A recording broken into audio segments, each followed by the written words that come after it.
Nice. Also, guys, let's see. I haven't checked my rank today. What is my rank? I'm a D rank fighter. At least it's not E.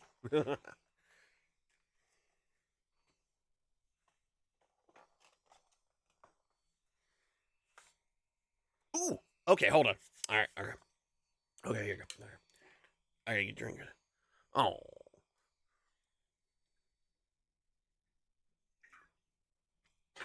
Well, you had a reawakening to B rank tank. Dumbass! Start making sense, you rotten book, or you're gonna be C sorry. rank mage. You two will make good livings. Or maybe I'll put you in the goddamn furnace. Okay, here you go. Someone with such a big smart brain get hypnotized like a little bitch, huh? Oh, Shadow Lord, Shadow Lord, come over here and give Vice a big sloppy kiss, Shadow Lord. Now pull your head out of your goddamn ass and start fucking A rank assassin. That's a good rank right there.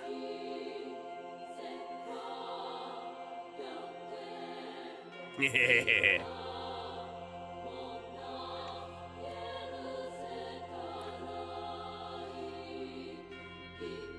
Assassins are essentially speedsters, you know, good offense, low defense.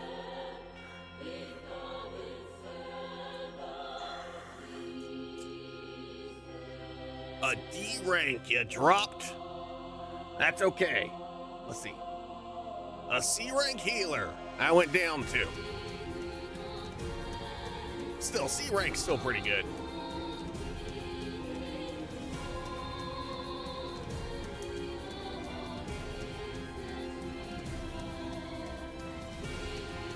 And a C rank tank.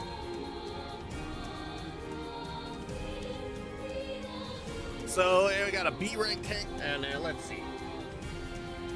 I'm an S rank fighter. Yeah. Yeah. I'll just use my bare fists with some magical gloves. F rank. First S rank of the night, everybody. A rank healer. That's a hell of a good healer right there. Everybody wants that S rank. I really want to set it up more where, you know, it's more, it does things a little differently, like it's not just the way I have it set up.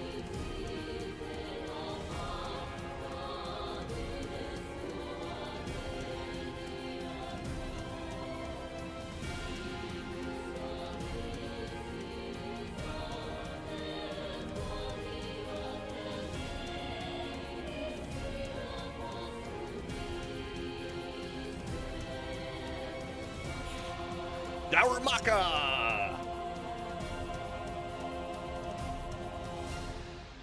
Oh, by the way, I also bought Pokemon ZA, or Pokemon Legends ZA.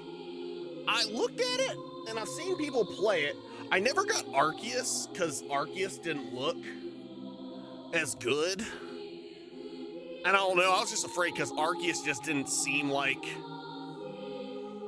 And I might have liked Arceus, and maybe I can still get Arceus if I want. And maybe I will. But ZA, yeah, I heard Arceus was more of like a prototype. They were testing things out type of thing. But, all I know is I enjoy it. I picked Chikorita as my starter. I could have picked Tepig, because Tepig does evolve into fire fighting type, but Tepig isn't one of my favorite fire types, and Totodile wasn't one of my favorite water types. Now, if I did get Arceus, I would have totally picked Cyndaquil, because I love Cyndaquil, but I picked Chikorita. Why? Because Chikorita's cool. And you know what? I know my favorite types are firefighting, but I have no quarrel. I don't have any type I dislike.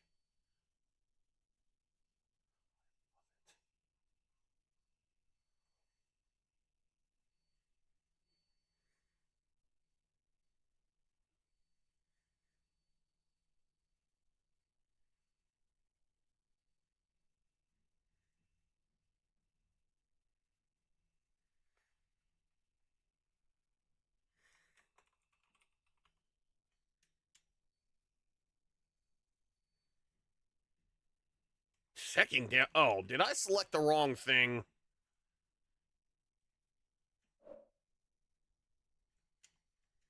Yeah, I think I did.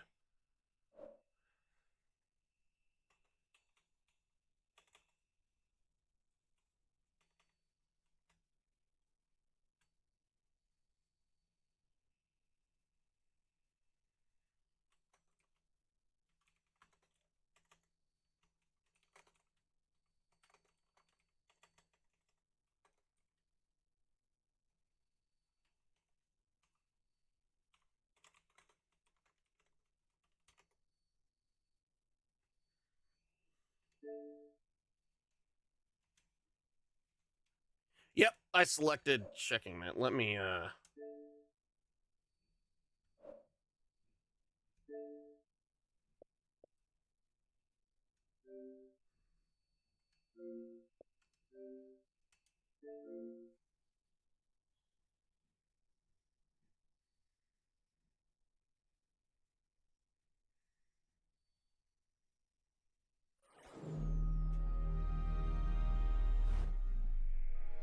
Oh, Cowboys on.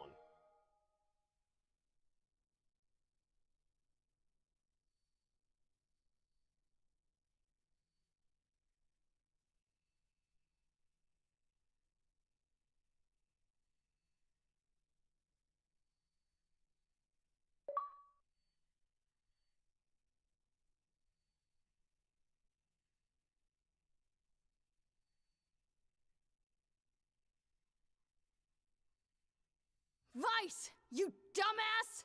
Start making sense, you rotten book, or you're gonna be...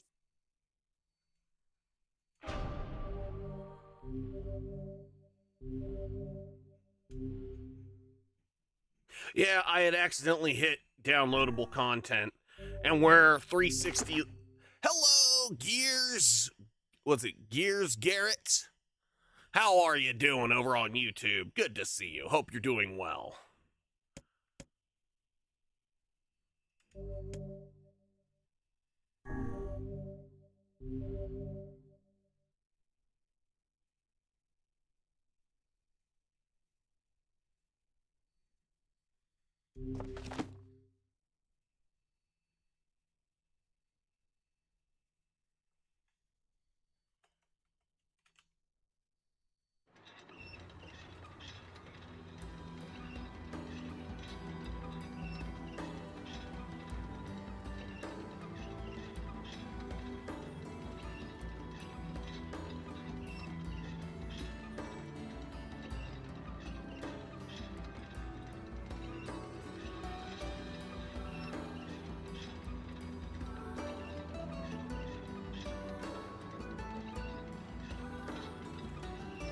You know, I like this song too because it's...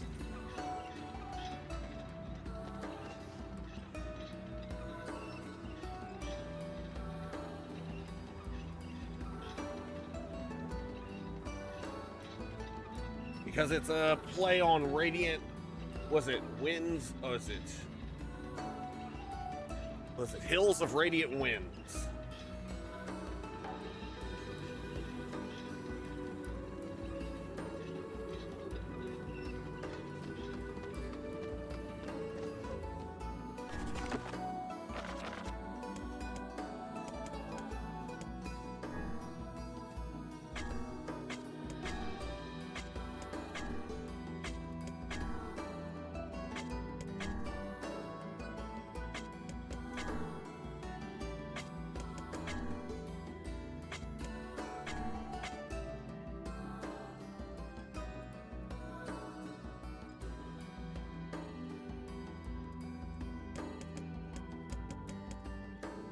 The game I am playing is NieR.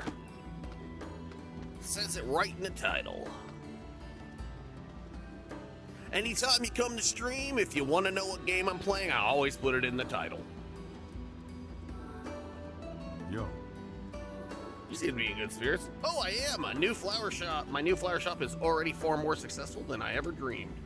Really? Well, great. I was in trouble before, but I think I got a good foundation here. I was just thinking of sending a letter to my girlfriend in the area.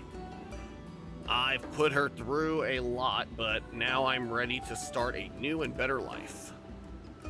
But I hope you're doing well, Gears Garrett. Are you a fan of, is that just a name because you like Gears of War? Because, you know, I have not beaten Gears 5 yet. I played it once. And I even played it with Mike Otto. And then Borderlands 3 came out, and I never touched Gears 5 again. I liked Gears of War 4. Honestly, I liked all the Gears games. I didn't really play much of Judgment, but the main character was Damon Baird, and I can't stand Baird. Just haven't found the time to track down the postman yet. You want me to deliver a letter? Oh, really? Oh, really? Are you sure? Oh, he's sure. Believe me, this man loves nothing more than meddling in other people's affairs. Huh? That's kind of creepy. But whatever, my girlfriend lives near the chief's house. Give her this Frisia with the letter, okay? I really wanted to give her a lunar tear, but as I'm sure you know, the whole reason they call them legendary is that they're so hard to cultivate. But I did manage to cultivate a Frisia. She always likes Frisias, so I guess things turned out for the best. And in a bit. Must require a remarkable amount of work. He really tried to get his lover to join him, didn't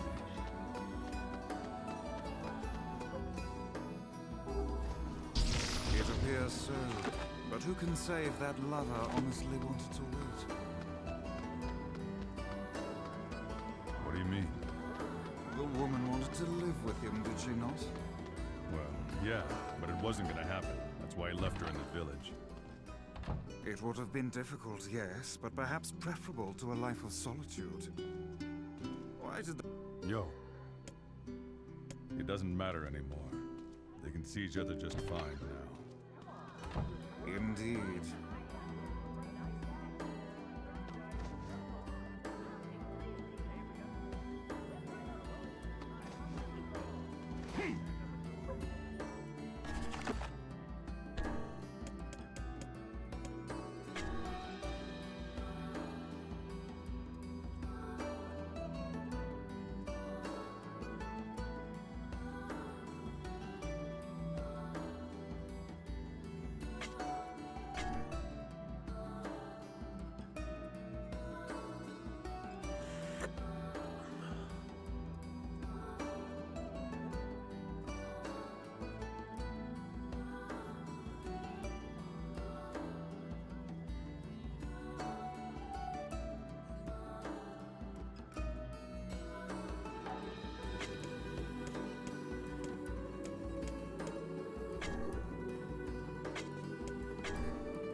Welcome back, Ventus.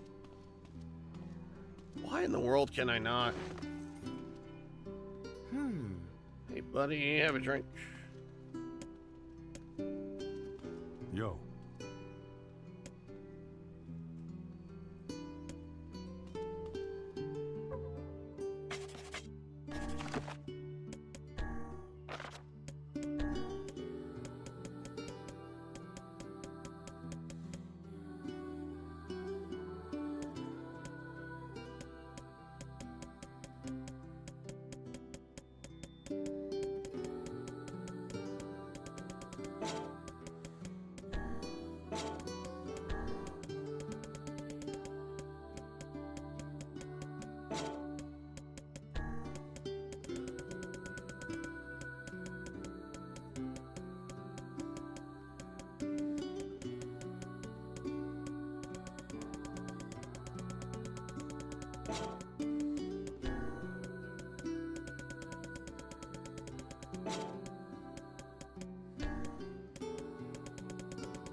Yeah, I have 10 wheat.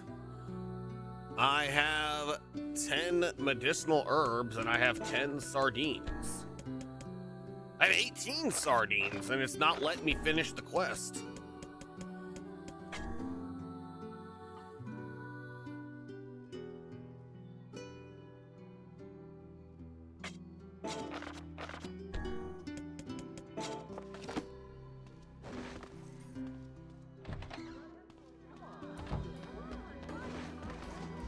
It's not like we can keep it hidden forever.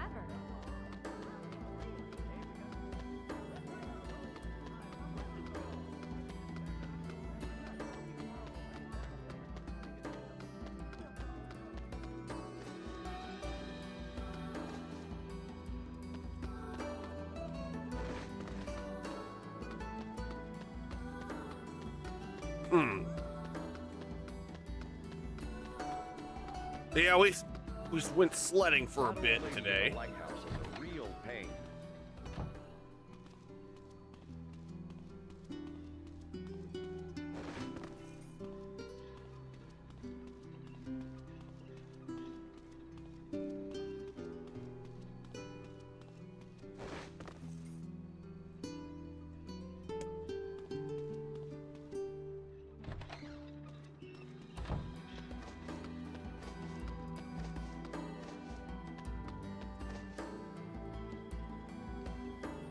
Oh, was it Abracadabra?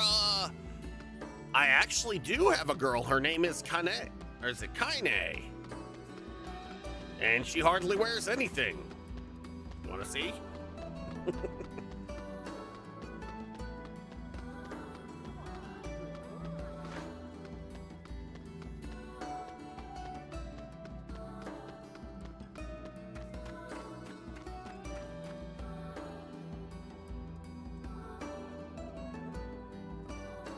And she's a badass fighter, too. There she is. What do you think? Ain't she purty?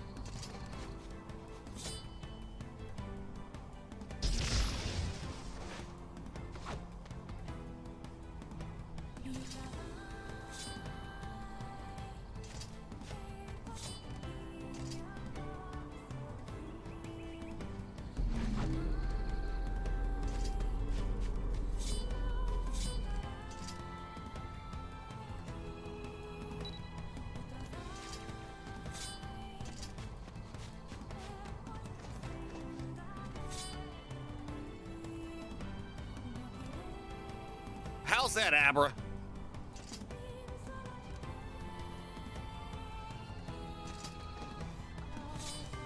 Oh, I won't kill her. Don't worry. You can't kill her. See? See, she's immune to the blade. But also, you don't need to type in all caps, you know.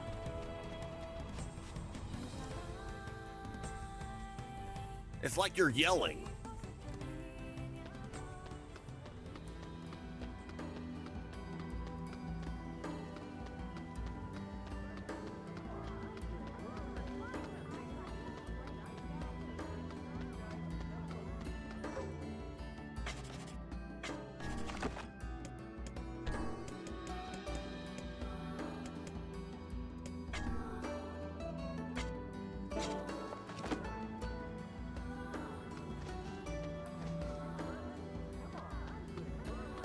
Thank you very much, and you have a great day as well.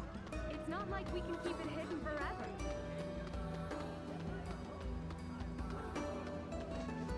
Let's see, Black Cubist Party is Mad Cupid, Trans, Steiner, Lulu, and Torgal. That right there is a very badass party.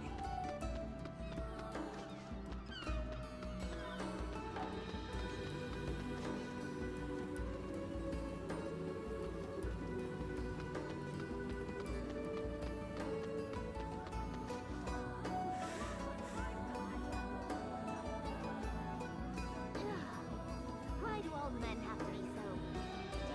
Never mind.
I gotta get mutton and goat.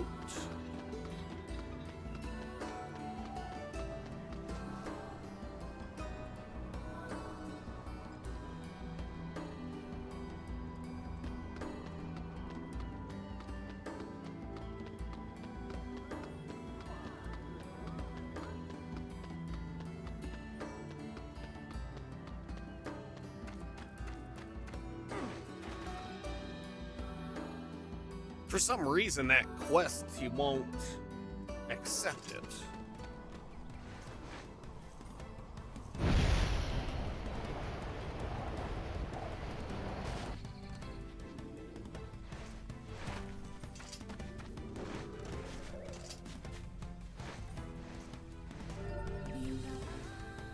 It's one of my favorite songs in the whole game right here.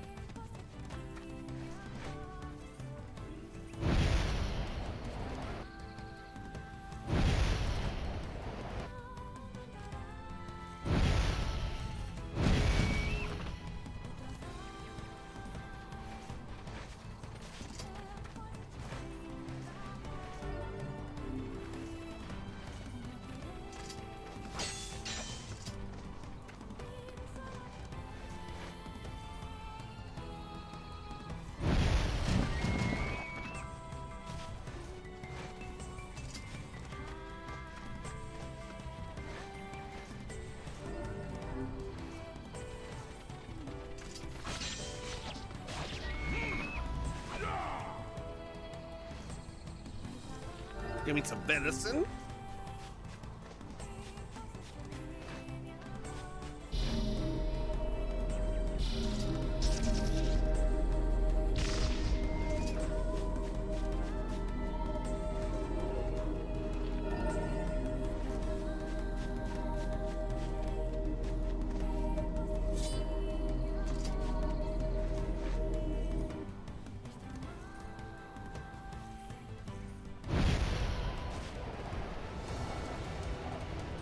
I'm not ready to fight that shade yet.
Give Yona her pumpkin.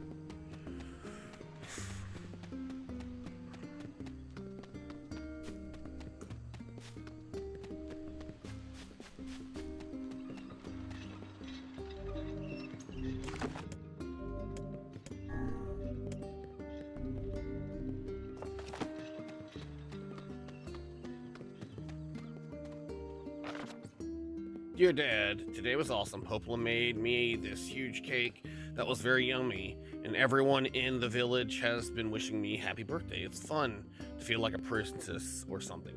I don't feel sick at all today. In fact, I almost forgot I had this disease, so maybe you can forget about it too and come back home now?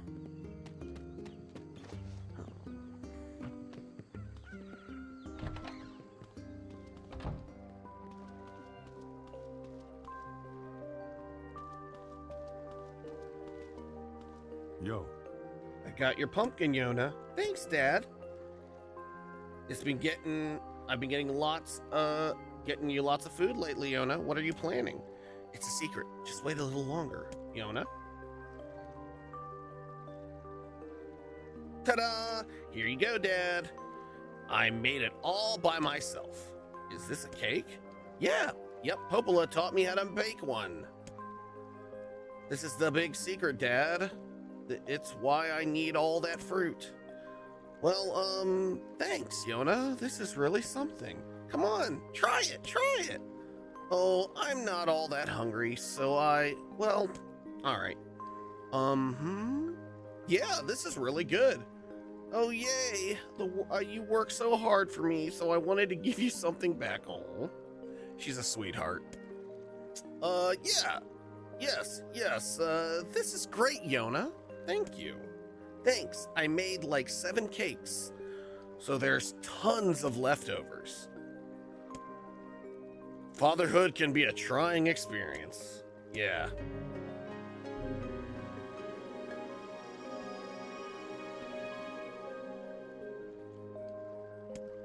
You're gonna help me study, Dad. You're gonna help me study, right, Dad? Of course.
Yes, I need the mutton.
A pollywag. Oh, I got all the mutton I need.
Ooh, ad break coming up. Let me hit a snooze.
Yeah, these guys, the bat fang and the bat wings give you...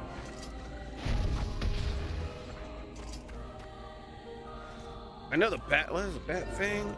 The bat wings give you actually a decent amount of money if you sell them. Bat fangs aren't bad either.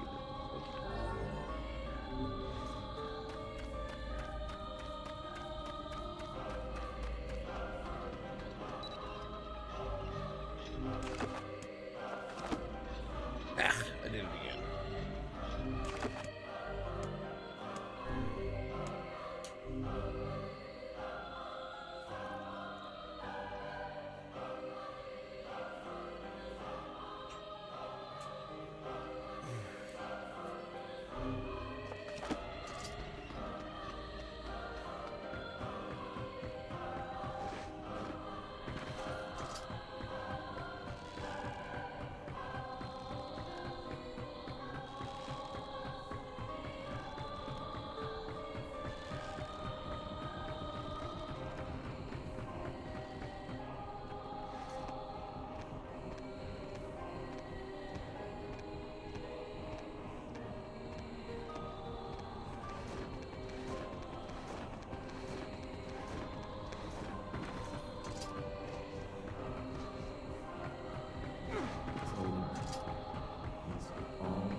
This must be the place the florist was talking about.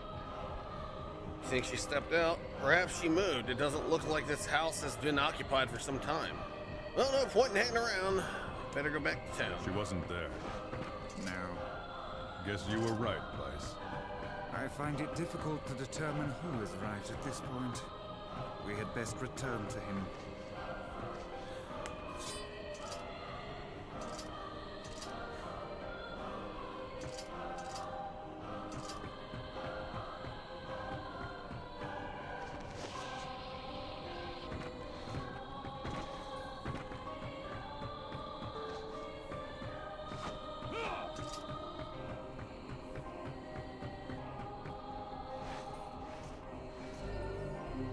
I got the eagle egg.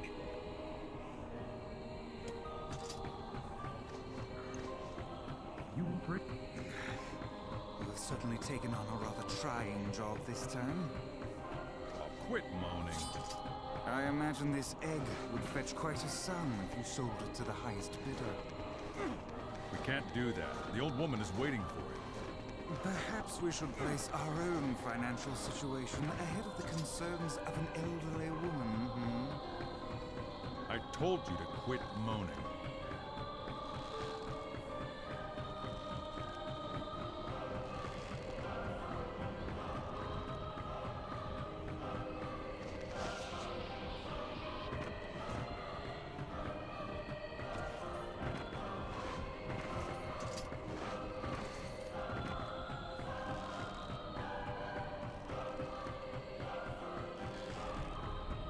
Oh, not this.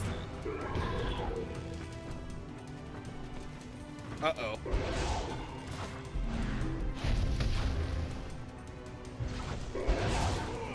It won't let me leave.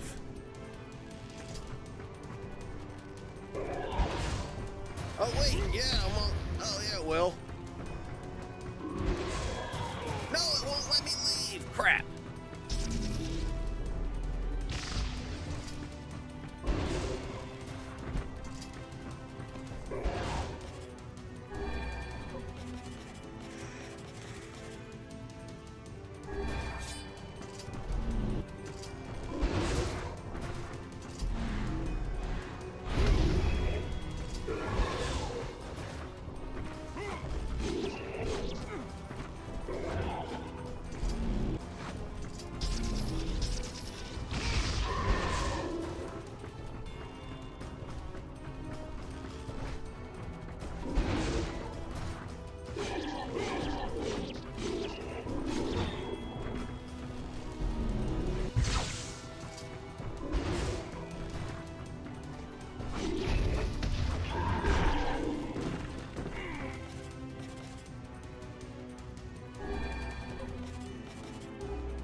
Oh, crap. I didn't get it in time.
The shade has a flower. This is a freesia, the same flower that we were delivering to the woman. This can't be a coincidence. I think the woman was attacked by a shade.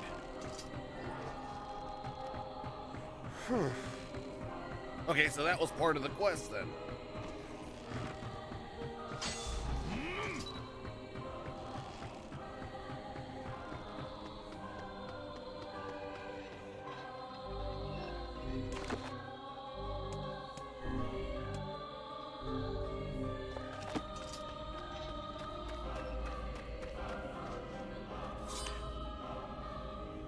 Crap.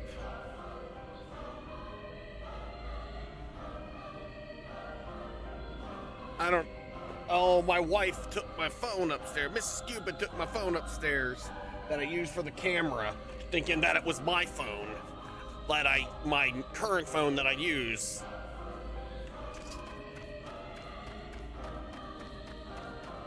Well, I guess I'll just go get the camera later if I actually need it.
I find myself really only using the spear and the fist.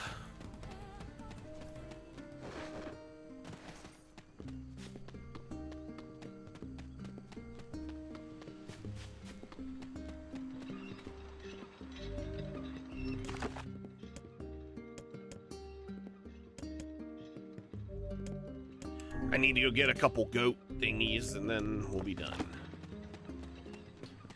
With that, might as well go ahead and get that quest done.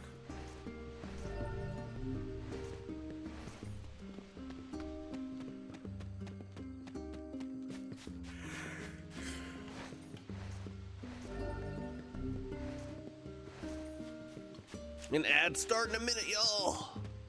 I'm live on YouTube. So if you want to avoid ads, you can go there.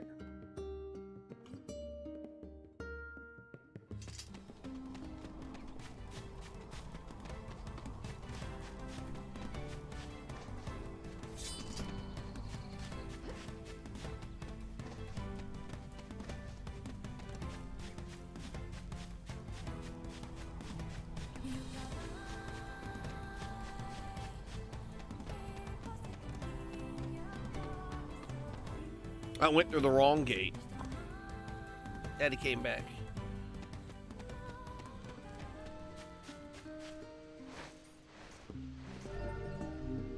Need to go through the other one over here, the eastern gate.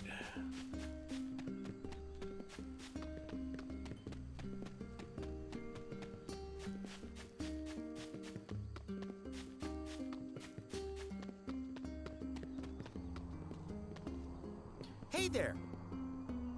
Hey, I heard that you can get in the facade, right? Well, I've got a thank you gift I need delivered over there. I'm hoping you can help me out. Ugh.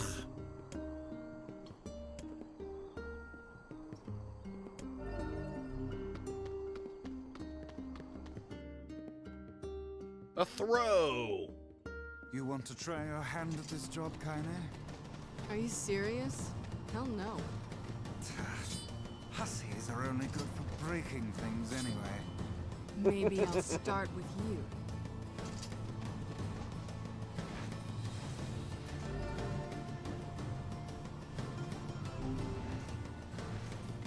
I need to send that one to Brit as well.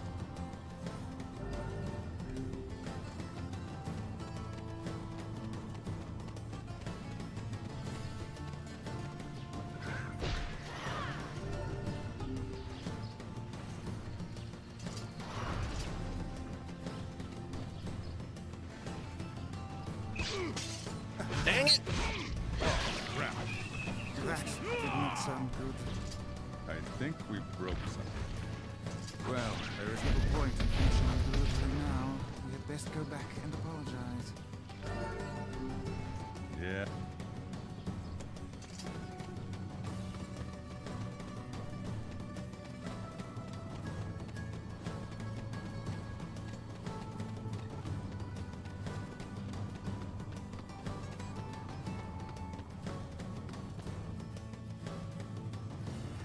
I won't go talk to him yet. Because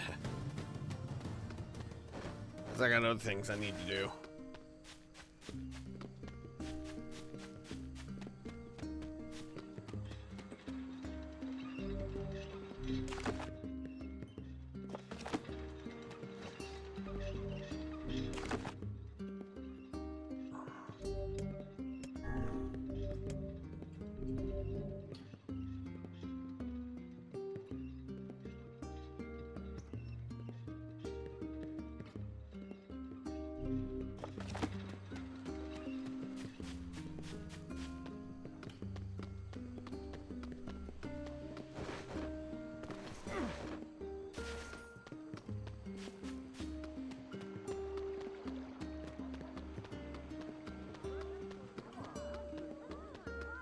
The Black Scrawl's here too?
Kaine can help me with this one.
I missed him.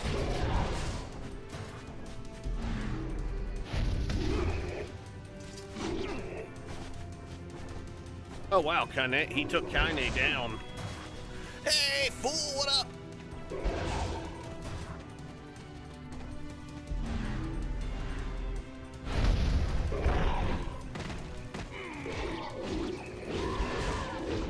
Oh, she's back up.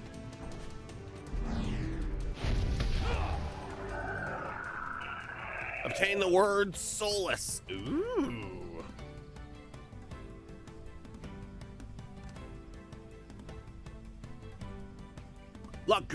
Laguna, Pain, Adea, and Umaru. Let's get you a sticker, fool. Don't forget your sound command.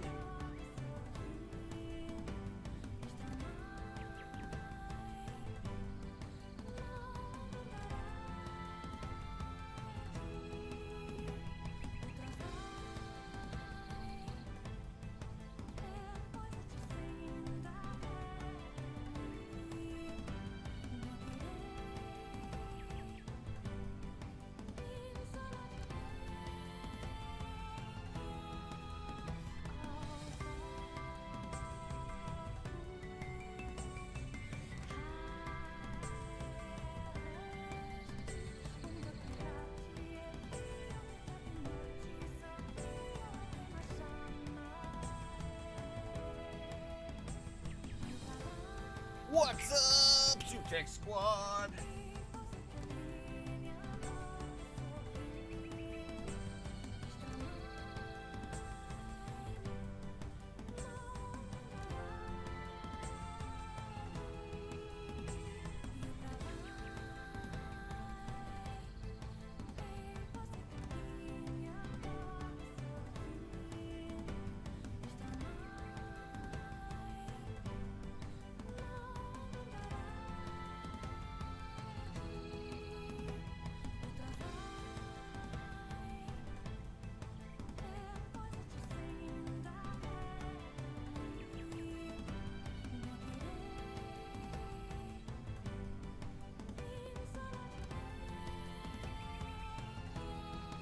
Here you go, fool.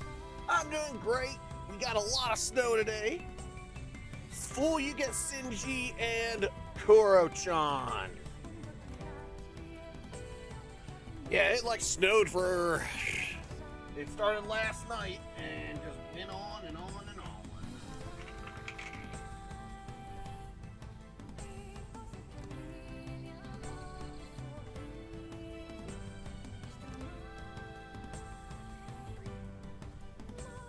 And you got, yeah, we got over 8 inches.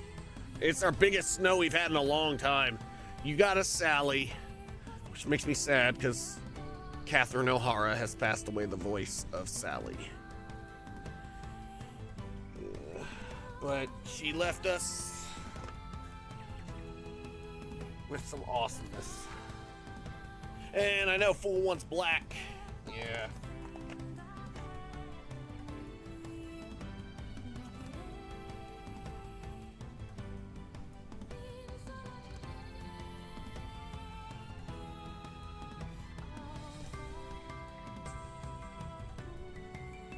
What color would you like?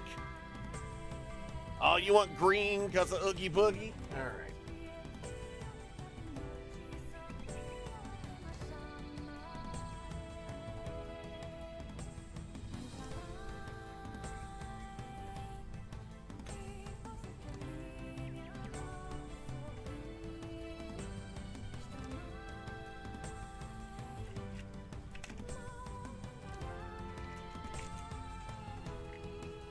Sutek! Yeah, Oogie Boogie is great. I should, well, now that I know that, I can grab you a Oogie Boogie sticker next time. Hey, Sutek. Also, don't forget everyone, don't forget your sound commands.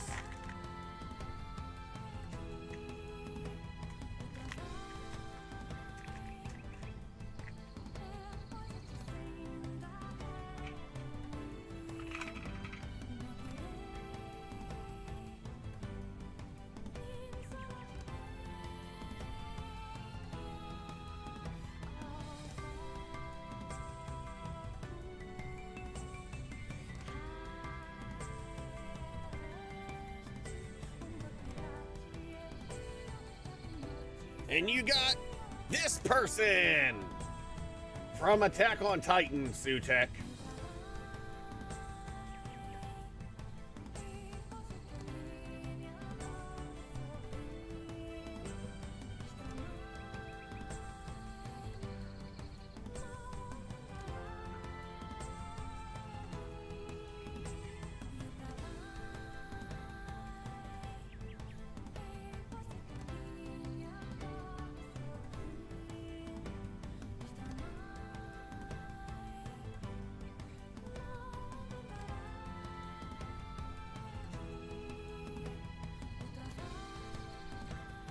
I believe it's Sasha. Oh, would you look at that 7-stream streaky? Yeah, Sasha Blouse, whatever.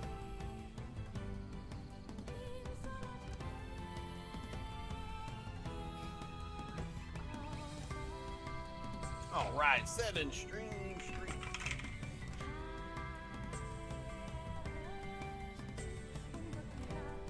Oh, by the way, Sutek, I bought Pokemon ZA. I also bought Animal Crossing New Horizons. I finally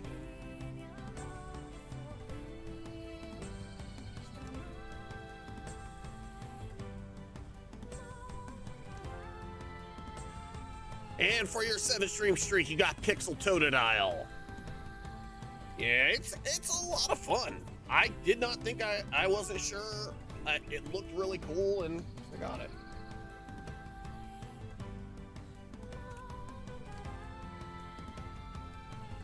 And what color for Totodile?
Yep, and we're getting there. We got a lot of snow today, Sutek.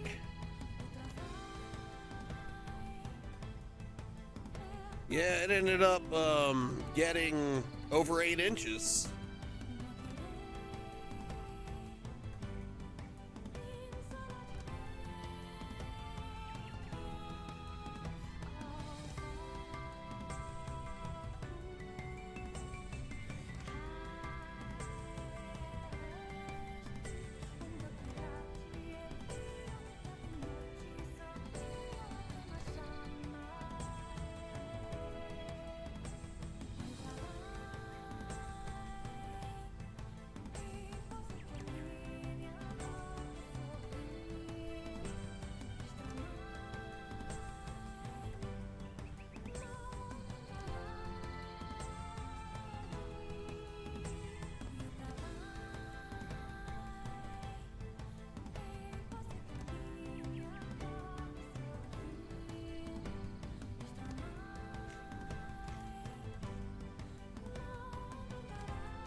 And there y'all go.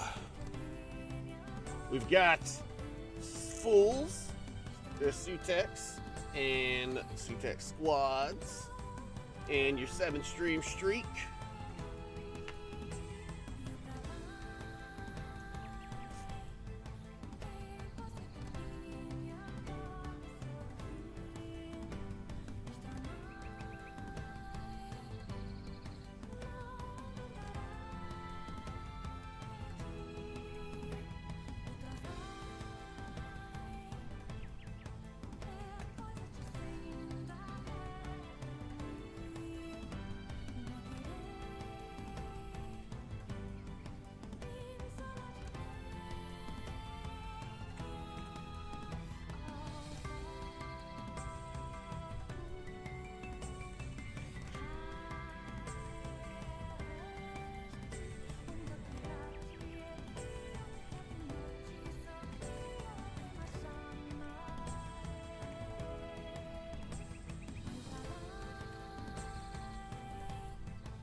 Well, I probably won't get it, but I requested a code for Dragon Quest VII Reimagined.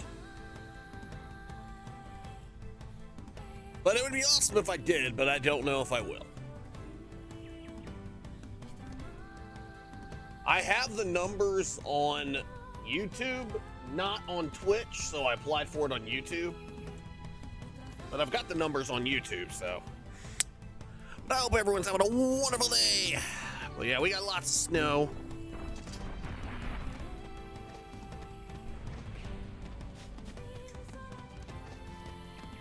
Took down this shade.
Yeah, get your arrows. Make sure you've entered in that big giveaway.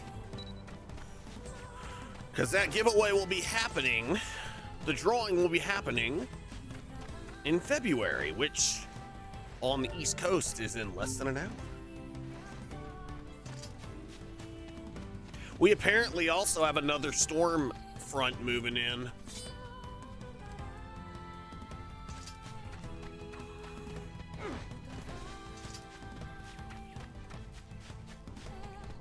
So Wednesday we might be getting more.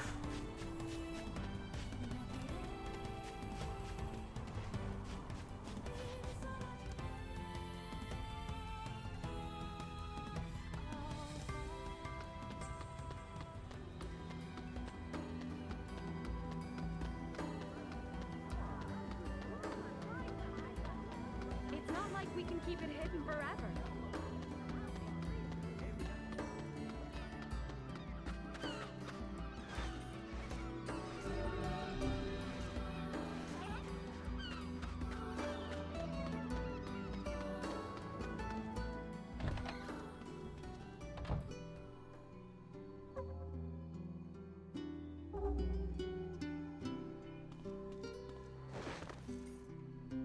Yo. Hey, you the guy that's taking care of that runaway? Runaway? What are you talking about? It seems we've been bamboozled. Gosh darn it. When I find that stupid kid. Well, I guess we can tell his parents he's alive at least. Yo. Oh, those fishermen are going to be appreciated. Let me get your payment. That's why I couldn't, because I had 2 quests. Thanks. I'm in a bit of a hurry. Maybe next time. Sup? Sup?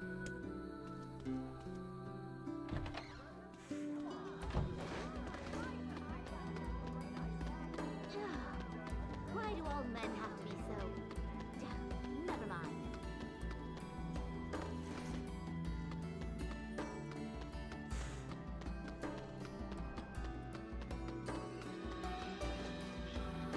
Sup? So, did she get the letter? I'm sorry, but the home was empty. On our way back, we were attacked by a shade that dropped this. It's a Frisa. Frisia. So you think, no, she's alive, I know it. And I'm going to keep living my life for her. You are?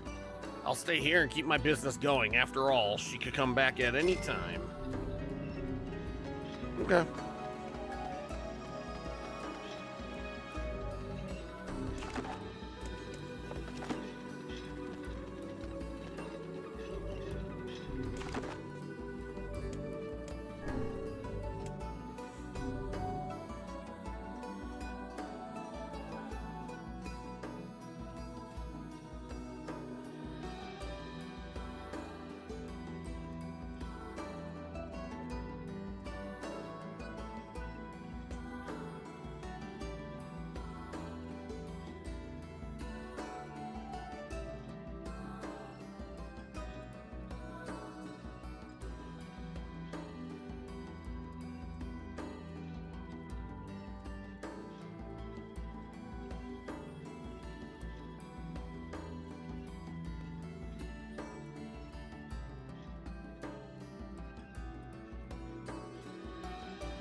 Welcome home. I'm glad you're home.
Well, get you some rest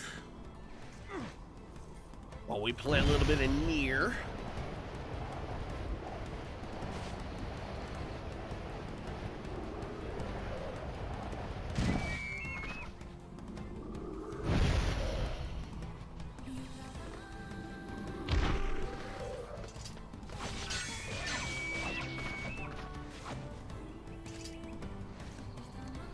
Hey, Phil, what's up, my friend? Oh, by the way, those game codes, were you able to redeem them?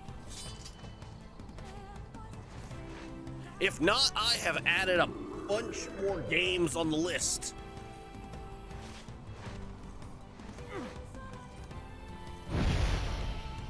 Oh man, that shade's back.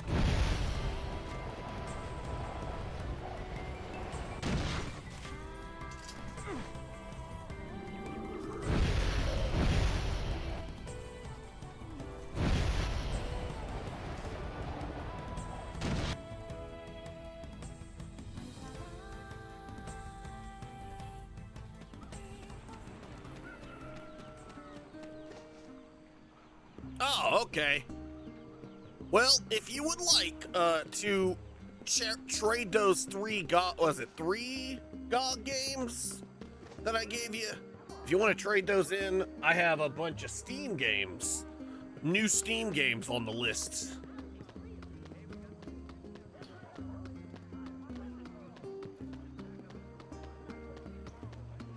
I mean, you can keep the GOG games too.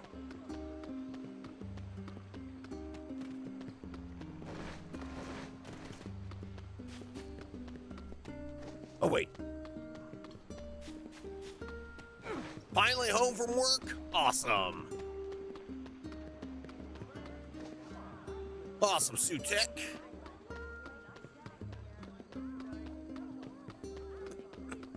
Here you go. Oh, wait, wrong button. And I'll DM you. Either way, it's cool. Just in case, if they don't work, you can pick 3 more.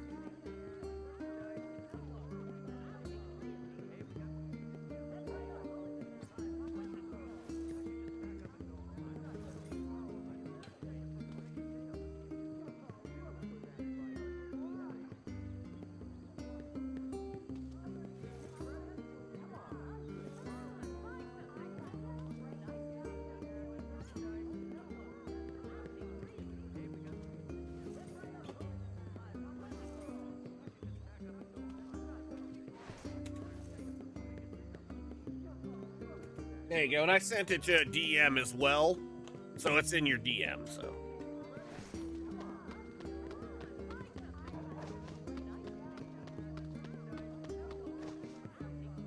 Yo.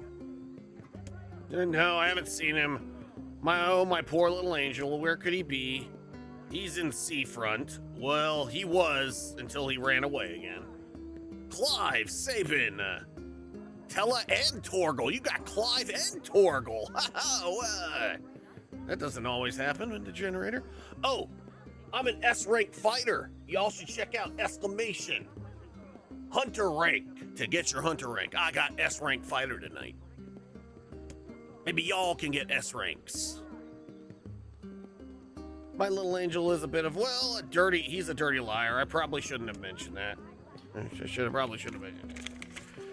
Little bastard sent me on a wild goose chase and then gave us the slip. Since I cannot imagine you letting this go, perhaps we should return to Seafront. There may still be a lead or 2 left to pursue. I'm gonna put that kid in a headlock and drag him all the way back home. D-rank tank, D-rank mank, C-rank fighter. Wrong. How can a son bring so much despair to his parents? And you He seems too are an completely S-rank ignorant of the fighter. pain he has brought them. It's deplorable. So we are bet both you sound S-rank like a grumpy fighters. old man, Vice. Perhaps I only sound that way because Like I've Hain existed Shaw since time and Unsung immemorial. Beck. How old are you anyway? You know, I'm not exactly sure. They say memory loss is a sure sign of old age. That poor family.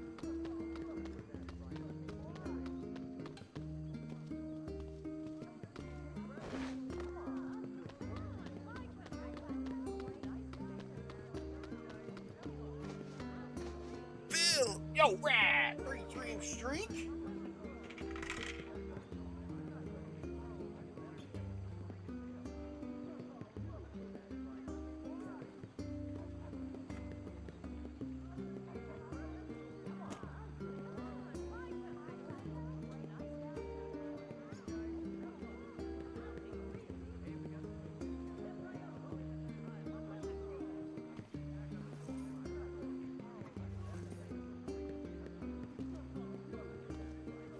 Phil, you got Pinky, the acid.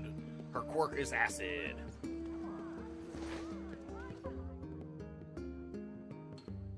What color would you like, Phil?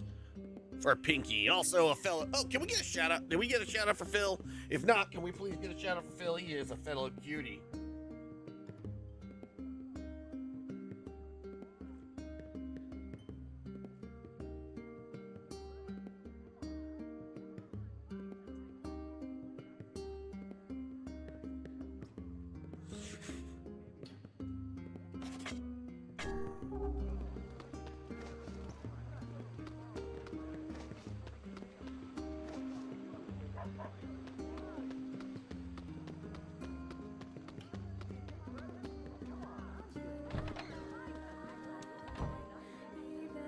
So what color? You like blue?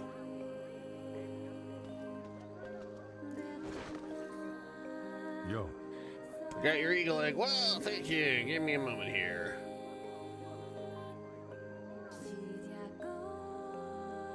And here we go. Could you bring this to my grandmother for me? She's probably near the fountain in front of the library. Sure.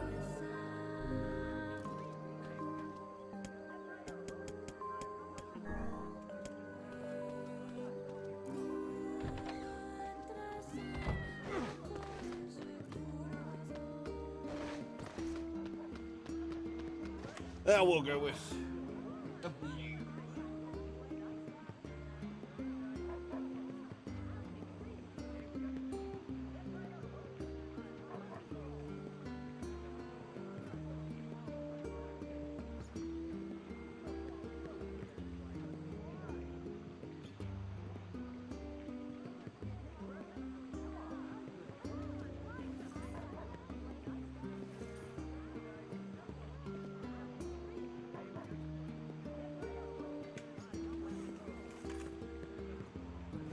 Oh, yes. There it is, right there. 3 Stream Street.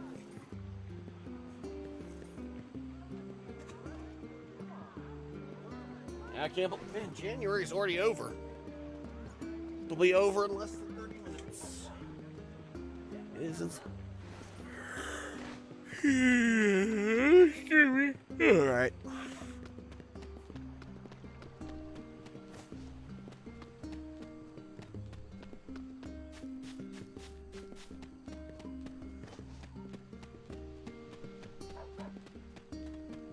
yo. Ma'am, I got medicine for you. Oh, it's the nice young man. Thank heavens you arrived. My bloating is just out of control today. And wouldn't you believe this? The bunions that are you wouldn't believe the bunions that are starting to form on my. Whoa, hey, look at the time. Gotta go. Take care of yourself, all right? You've been really helping me out lately. Here's a little something for you.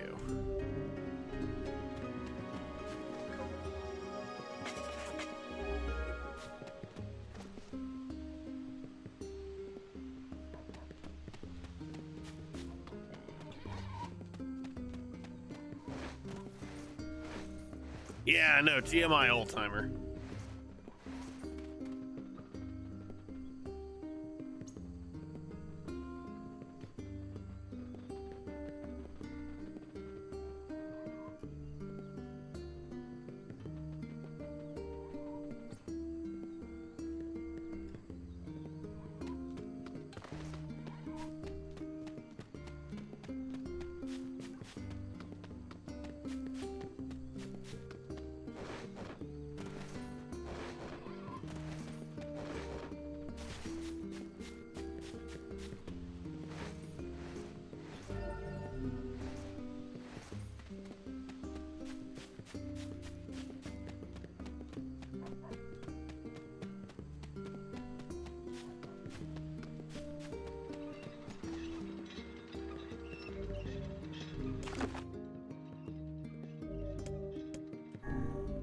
Buck Cupid got Noctis, Locke, Sophie, and Kate Sith.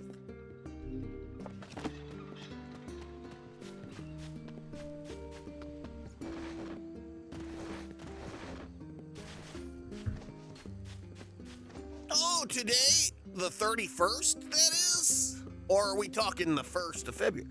Well, happy birthday! I'll sing to ya.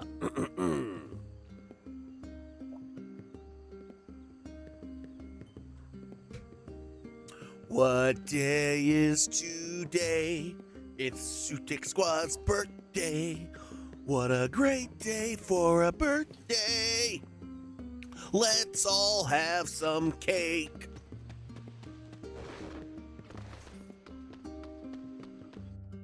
Oh, we'll have to sing again.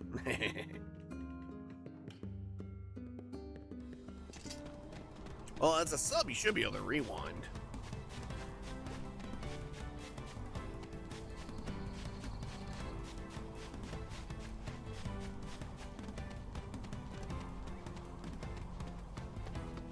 Oh, it's okay. I'll sing again.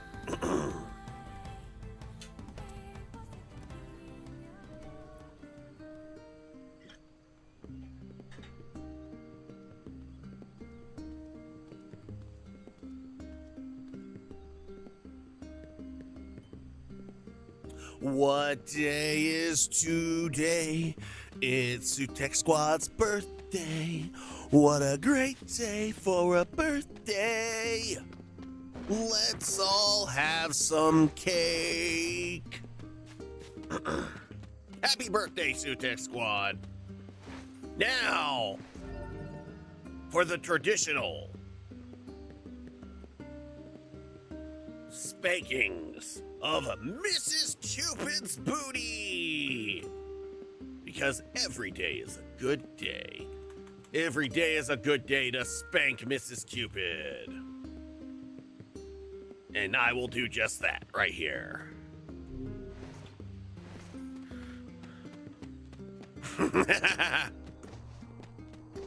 Oh, it is? Well, I can sing to him in 21 minutes. So I'll have to spank Mrs. Cupid some more. I'm not complaining. All right, I'll go ahead and sing for you now. What day is today? Well, actually, I'll wait till midnight to sing to you, because it's not today.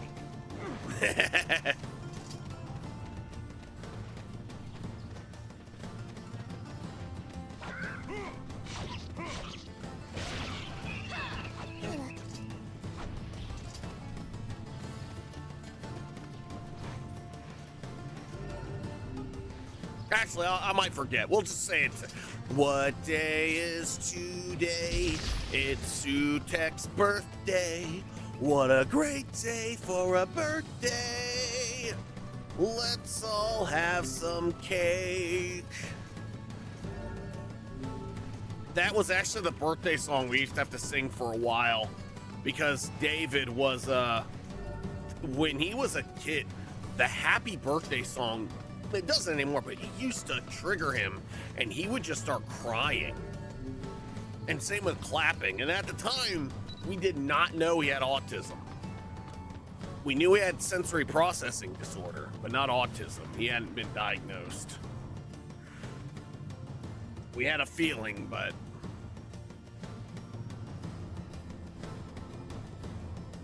Oh, that's facade. I don't want to go to facade right now. I need to go to the junk heap.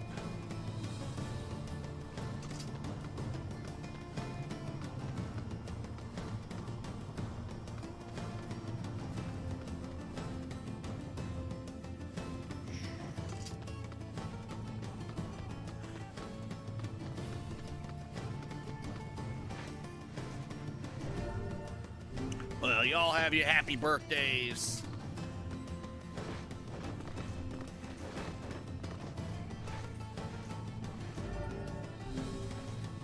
Here, welcome.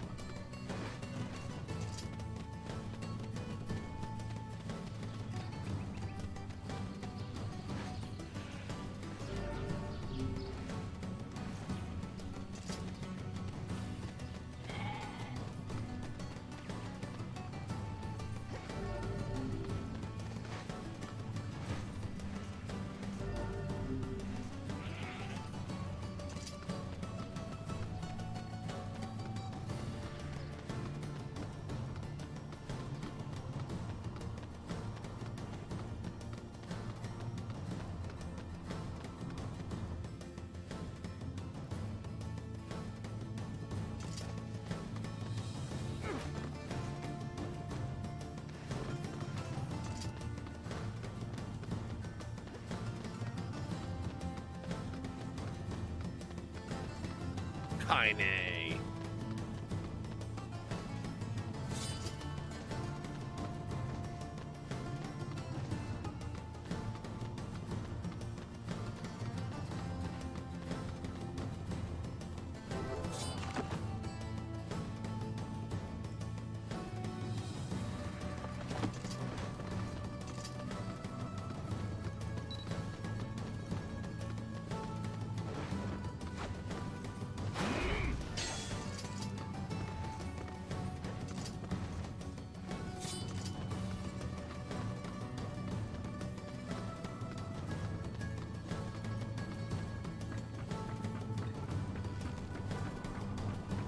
Wait a minute.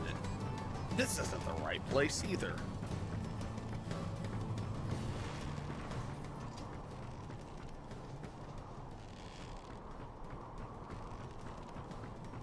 Yes, maybe, you know, screw it. We'll go back and get that stuff later.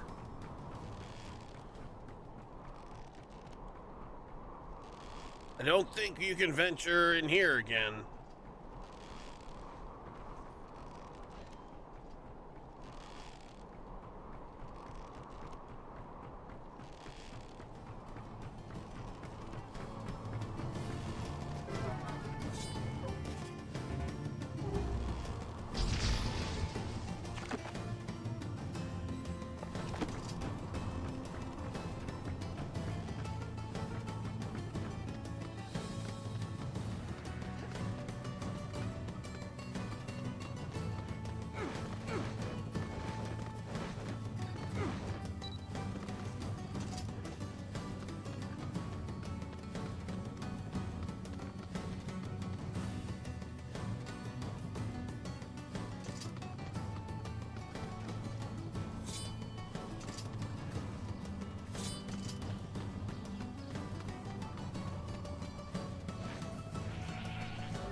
Knockdown. Wow!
This is where I can upgrade weapons too.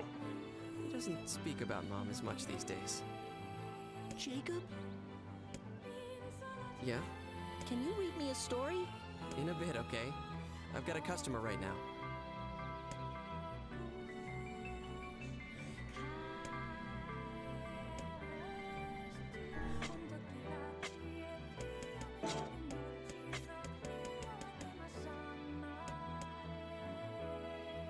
I've got the complex machine. I just need 7 more. Or I need 5 more iron ore.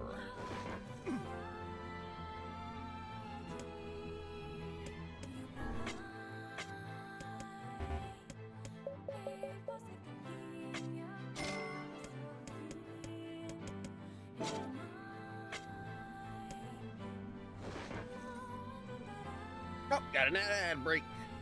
Let's hit another snoozle.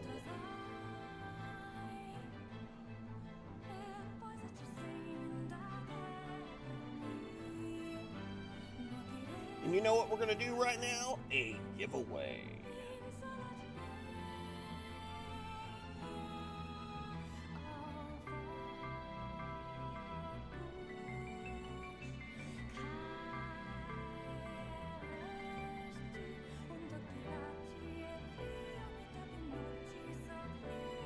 Sheena prizes.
I need 1 more mouse tail.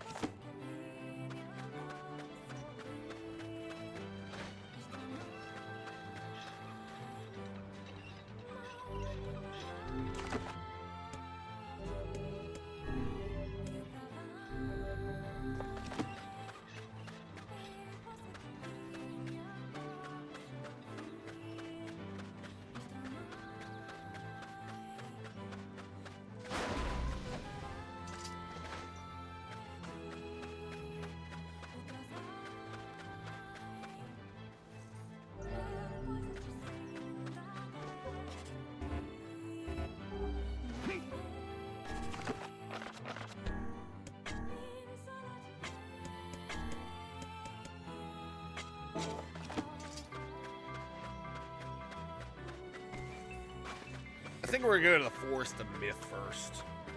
Alright guys, got 2 minutes 52 seconds into the bonus giveaway.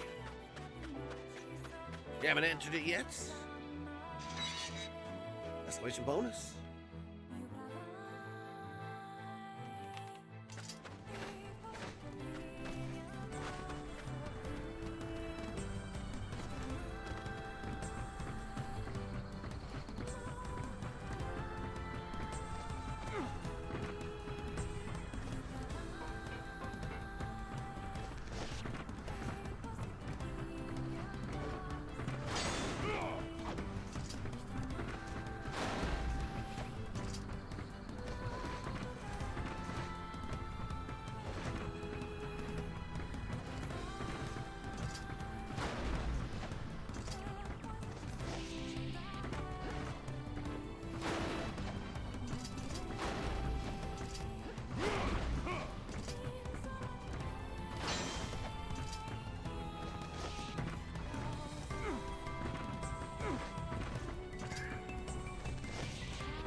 And Ventus, you have won.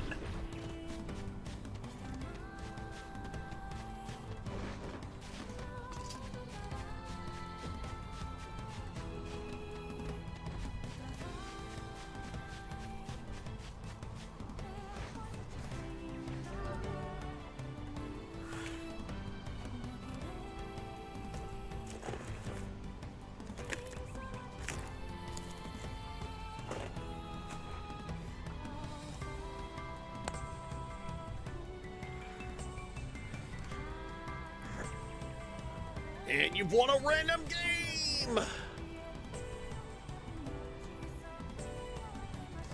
Oh, that's sweet.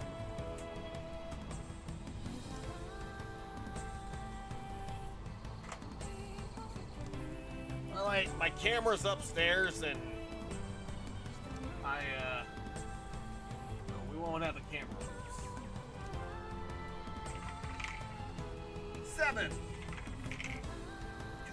All right.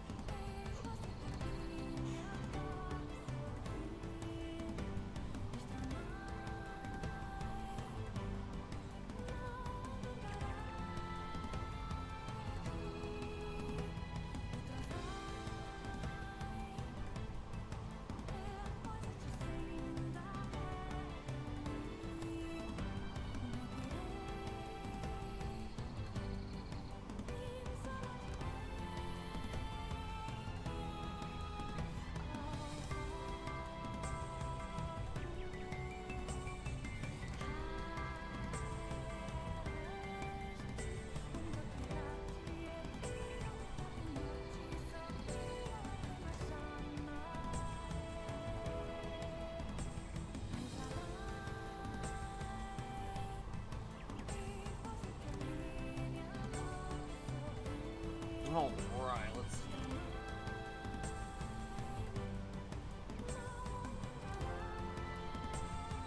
You have won the Dark Side Detective.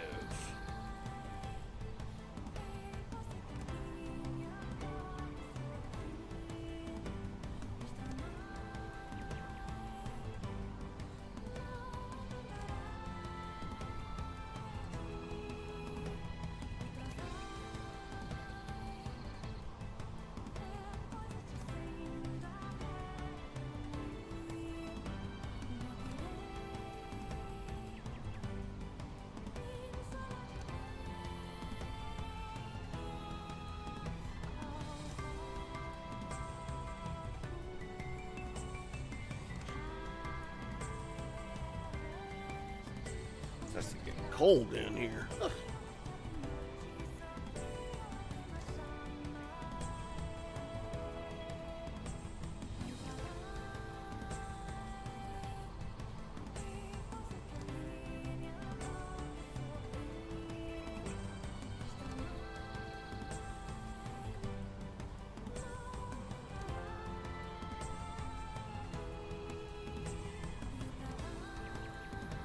And let me get you your code.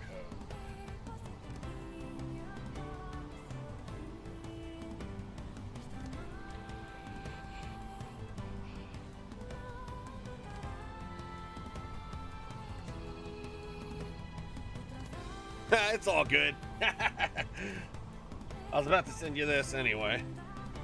Ah, yes. That's a good. That's a good shot.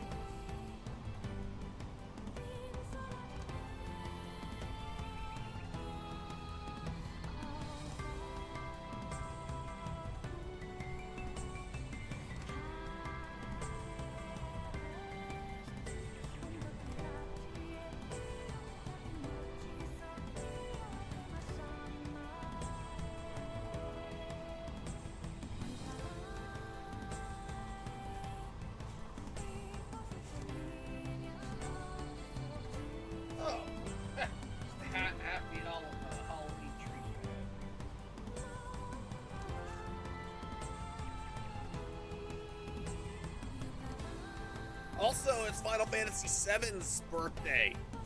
Came out January 31st, 1997.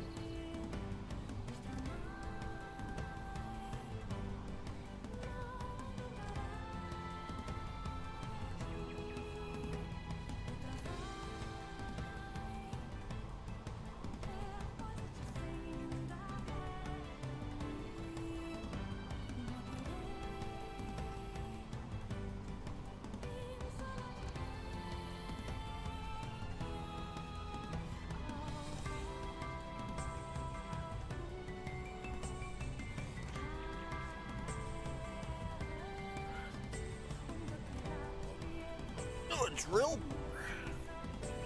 It's officially Sutek's birthday. What day is today? It's Sutek's birthday. What a great day for a birthday. Let's all have some cake. 35, halfway to 40. 35 is a good age.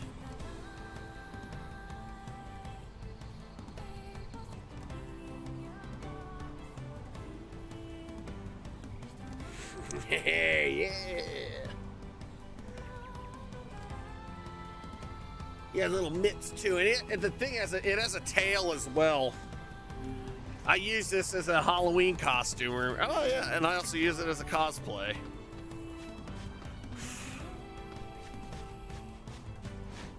That is pretty awesome, though.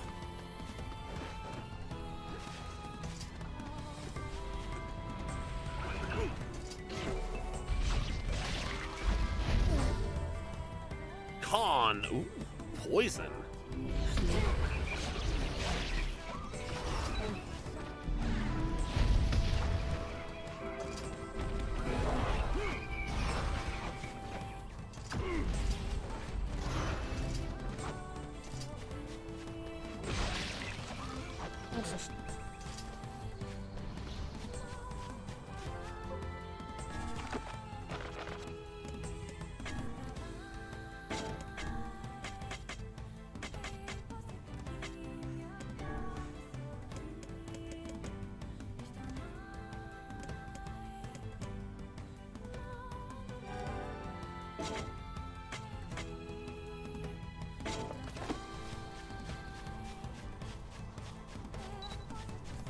Oh, no, that's pretty cool.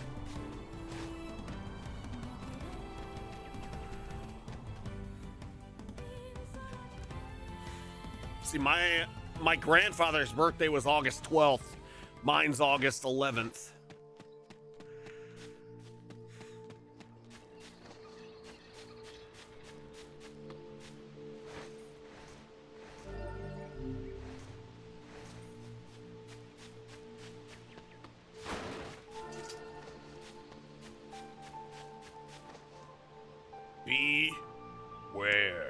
Beware the words. The words? What do you mean? Contagious words. Those are those who dream. Those who dream? Hold on a minute. There's a strange new sensation in my mind.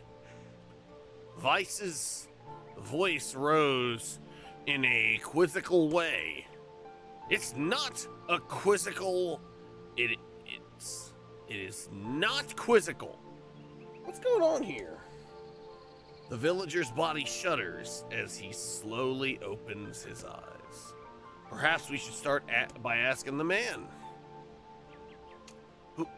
Who are you? I'm Mad Cupid. This is Vice. We heard something happened to this village, so we came to see if we could help. The villager stared at Mad Cupid and Vice. If you can speak to me, I must have caught you in my dream. How's that again? The villager explained. In the past weeks, a mysterious disease called the Death Dream has spread across the forest of myth. Those who caught it were cursed to fall asleep and live forever within the world's of their own dreams. The village, mayor had determined that the death dream was spread from person to person by spoken words. But before he could learn more, the disease took him as well. Laguna, Edgar, Ash, and Riku. I will BRB. I need to take a quick bio break.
Back just in time. Before he could learn more, the disease took him as well. Welcome back, everyone. Vice stared at the mayor, his mouth twitching slightly. Now, see here, he said. Are you saying that we have been absorbed into your dream? Well, yes, said the mayor. I think you have. Oh, crap. So that means we caught the death dream? Before the mayor could confirm Mad Cupid's suspicion, Vice exploded with rage. Ridiculous, preposterous, completely unfathomable. What's going on, Q? Can we get a shout out for the Enforcer, Q? Also, guys, if you haven't used your sound command, don't forget to do that.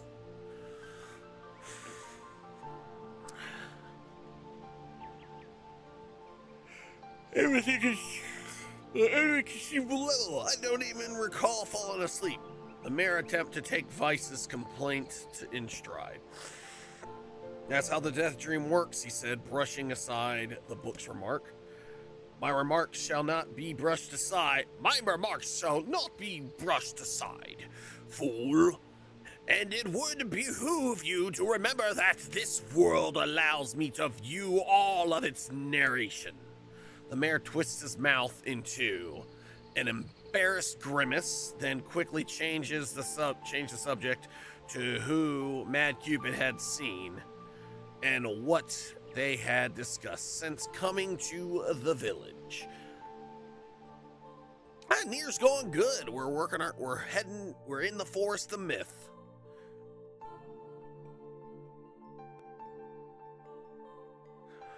Sometimes there must be something must have caused you to enter my dream, said the mayor. A certain conversation, a specific word, something. And I'm playing on my Xbox One. It was on the Xbox 360 and the PS3. So it's technically NieR Gestalt, which they called that NieR Gestalt in Japan because they had NieR Replicant come out at the same, I think about the same time, because one's father, this is Father NieR, and then there's Brother NieR. And I will play NieR Replicant after I play Automata. Well, I don't know if I'll play it right after, but I might. We'll see.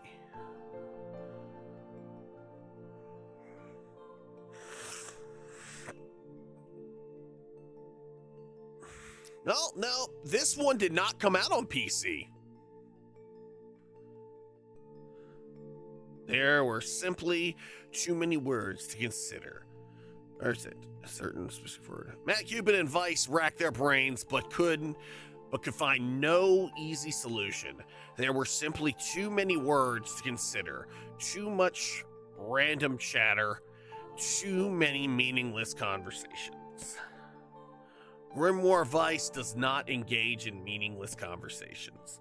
The mere suggestion that Vice chose his words carelessly seems to sting his pride.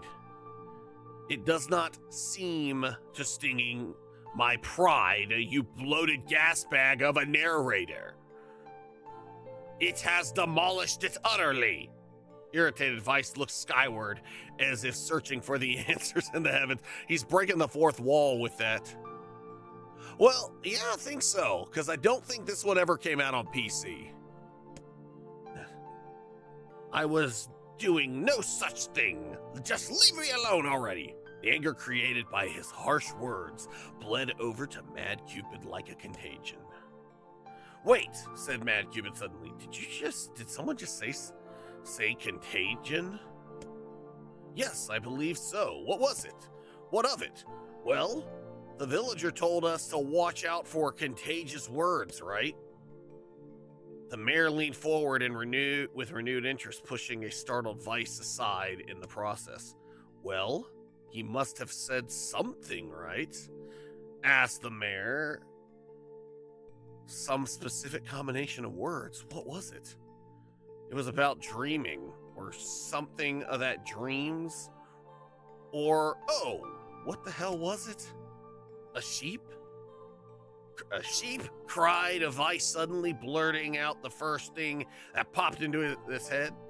The others stared at him for a moment before slowly shaking their heads. Yeah. But yeah, it was a console exclusive for Xbox 360 and PS3. And I could be wrong, but I really don't think this one came out on PC. Because if so, I would have put it on there. All right, buddy, get you some sleep. Happy birthday. And I love your face, bro. Love you, bro. In my girl hoodie.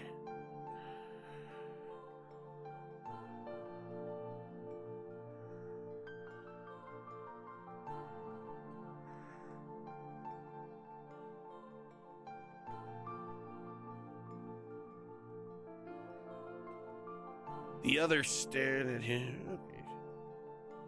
After a few minutes of thought, Mad Cupid's face suddenly lit up. I remember he said, "Those who dream." That's what he said. I'm sure of it. And this, the mayor produced a thick sheaf of papers from his pocket.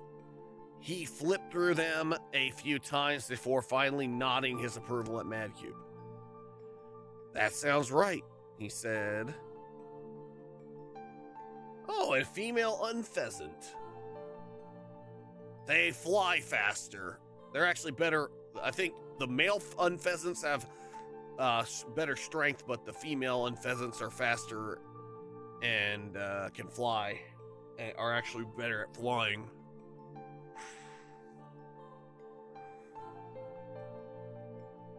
That sounds right, he said, as a stray sheet of paper fluttered to the ground.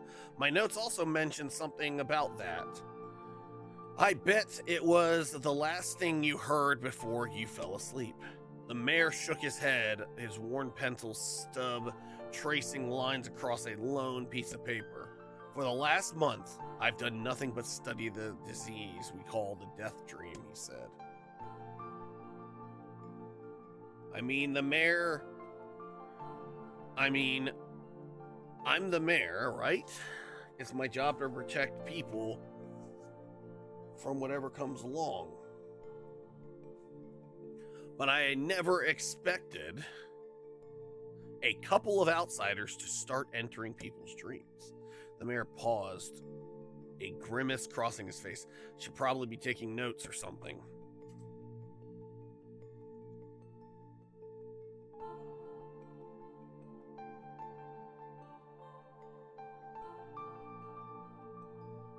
Oh, right, I caught it. Oh, thanks for the hydrate. I missed that.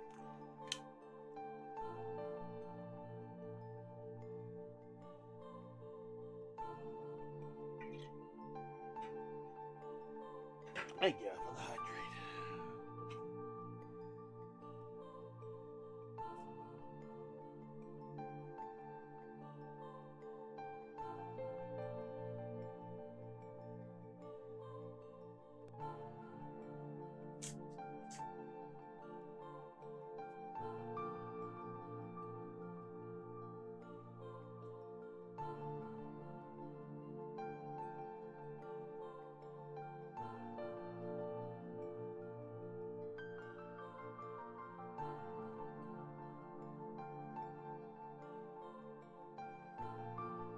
I finished another 3D print.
Oh, I'll have to reprint that because that did not come out right.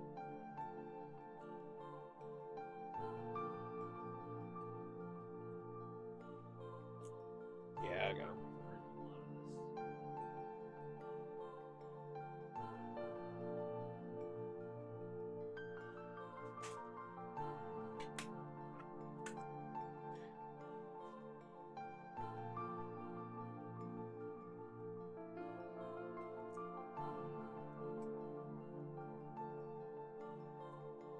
Yeah, it did not print right at all.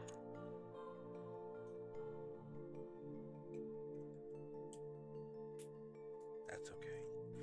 I will take care of that tomorrow. Vice immediately fired back. I applaud the force of will it takes to research a disease in your dreams, he said. Perhaps we should bend your efforts to escaping this place instead of trying to understand it. The mayor's hands tighten around his pencil, snapping it off at the tip. I've tried to escape. From the very first moment I realized I was locked inside my own dream. I've been looking for a way out, but I don't think it exists. I mean, this is my dream, right? If there was an exit, I'd know about it. He paused for a moment, his unfocused eyes staring at nothing. My village was beautiful, he said to no one in particular. And it was filled with the most wonderful people you could ever hope to meet. But once this disease took hold, things changed.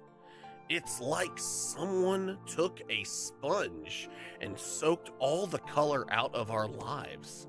I just want us to be whole again. I want us to be free. The mayor's voice took on a note of steely determination.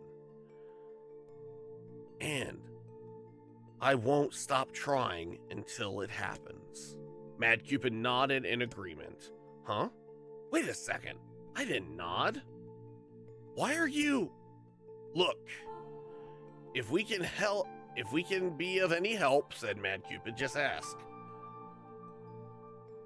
Now, hold on. I did not just say that. Silence, cried Vice. The grimoire looked from Mad Cupid to the mayor and back again, his face filling with confidence. Grimoire Vice's face is always confident. Thank you very much.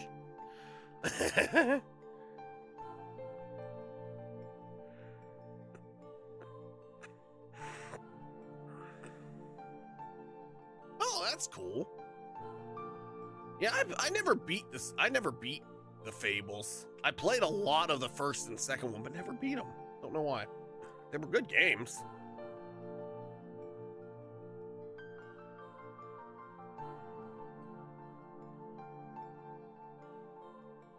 Now, see here, Mayor. You told us that nothing can exist in this dream without you knowing of it. But yet, you seem surprised to see us when we first arrived, yes? This mayor slowly raised his head, a realization dawning on his face. Oh my gosh, he said. You're right. You're right. I had no idea you were coming. The human imagination is a limitless engine, said Vice, and dreams are the fuel. If you can imagine an exit, then it must be so. With your permission, we shall search it out. Thank you, said the mayor. I don't know how I can repay you. Payment is not required. We are eager as you to be done with this place. The mayor suddenly felt as if he could breathe again. He'd almost forgotten what it was like. Good luck, you two, he called. At the departing forms of Mad Cupid and Vice. We're all counting on you. As Mad Cupid slowly faded into the misty forest, the mayor was struck by a sense of deja vu. He saw this man once before, he thought. But where? Mad Cupid's mood darkened as he trudged through the forest. Hours earlier, when the beauty of this place was still a new thing, he'd been confident that they could get in, find the exit, and be home in time for dinner.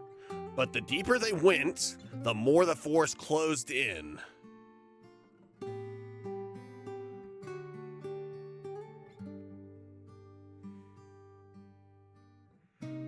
The forest closed in around him.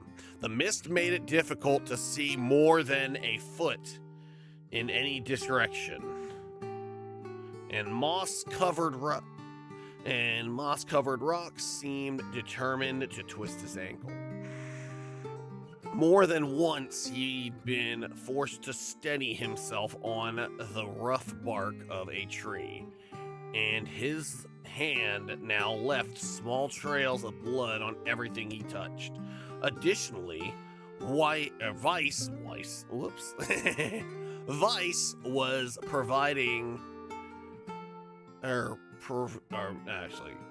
Additionally, Vice was proving to be a spectacularly poor traveling companion. Unhindered by either terrain or physical effort, he spent most of his time urging Mad Cupid to pick up the pace and grumbling about their slow progress. Finally, after Vice muttered something about legless turtles being more adept at navigation, the Navigating the environment, Mad Cupid snapped. You know what, Vice? He cried. Go to hell! We're stopping. I need to rest for a few minutes before I throw up. Mad Cupid leaned against a tree and tried to stretch the knots from his back. How can this stupid force be so gosh darn big? Or gosh damn big? He muttered to himself. The moment the words tumbled from his mouth, a cacophony of insects sprang to life. As if infuriated by his lack of respect, every imaginable form of buzz, click, and hiss roared out with a volume that rattled his teeth. Mad Cupid slapped his hands over his ears and screamed to be heard. Vice, what the hell is going on? Mad Cupid would see Vice's mouth moving, but he might as well have been shouting in a tornado. The insects screamed, the forest howled.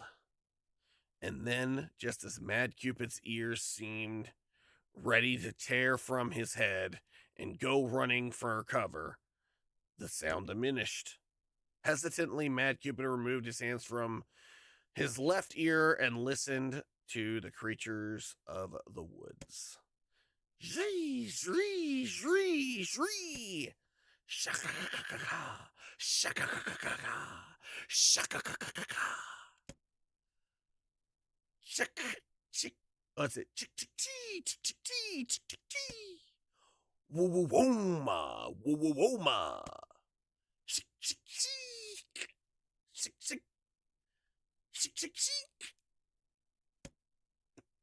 As the insect symphony dimmed another decibel, Mad Cupid began to detect patterns in the sounds.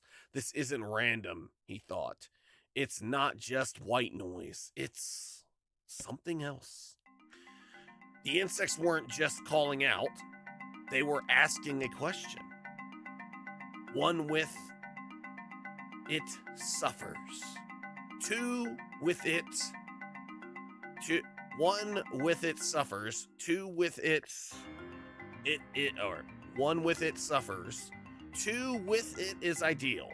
Three with it is dangerous. What is it? By my pages. Is this a riddle? I guess so. This kind of thing happens a lot in dreams. Maybe.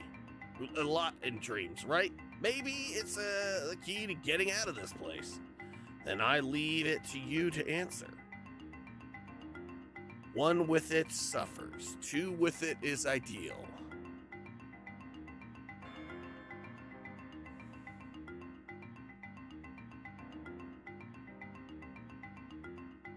But three with it is dangerous. What is it?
Well, that's what it.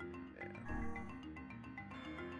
Inwardly furious, the Vice left the task to him, Mad Cupid's side, and gave the only answer that made sense. It's a secret. You're right. The sound of the insect stopped as suddenly as it began. The forest undergrowth parted before Mad Cupid like a rippling wave, opening a new path. The forest arthropods are making a road for us, said Vice with glee. Pleased at passing the test, Mad Cupid moved on with new intensity.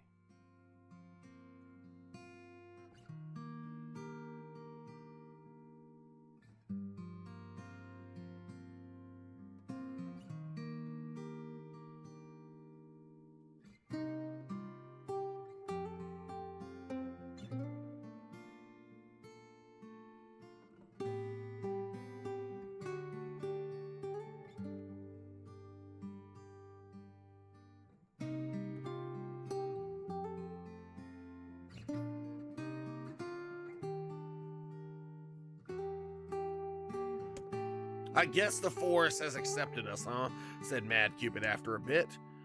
Vice spun around to face his companion. Do not mistake the will of the forest for some happy pet you can suddenly befriend. We have no idea where this path leads. As Vice finished speaking, the pair turned a corner and found themselves facing a clear forest spring. Smiling, Mad Cupid picked up a small rock and sent it skipping across the surface of the water. Good heavens, said Vice. His surprise was understandable. Each time the rock struck the surface of the water, a musical note rang out.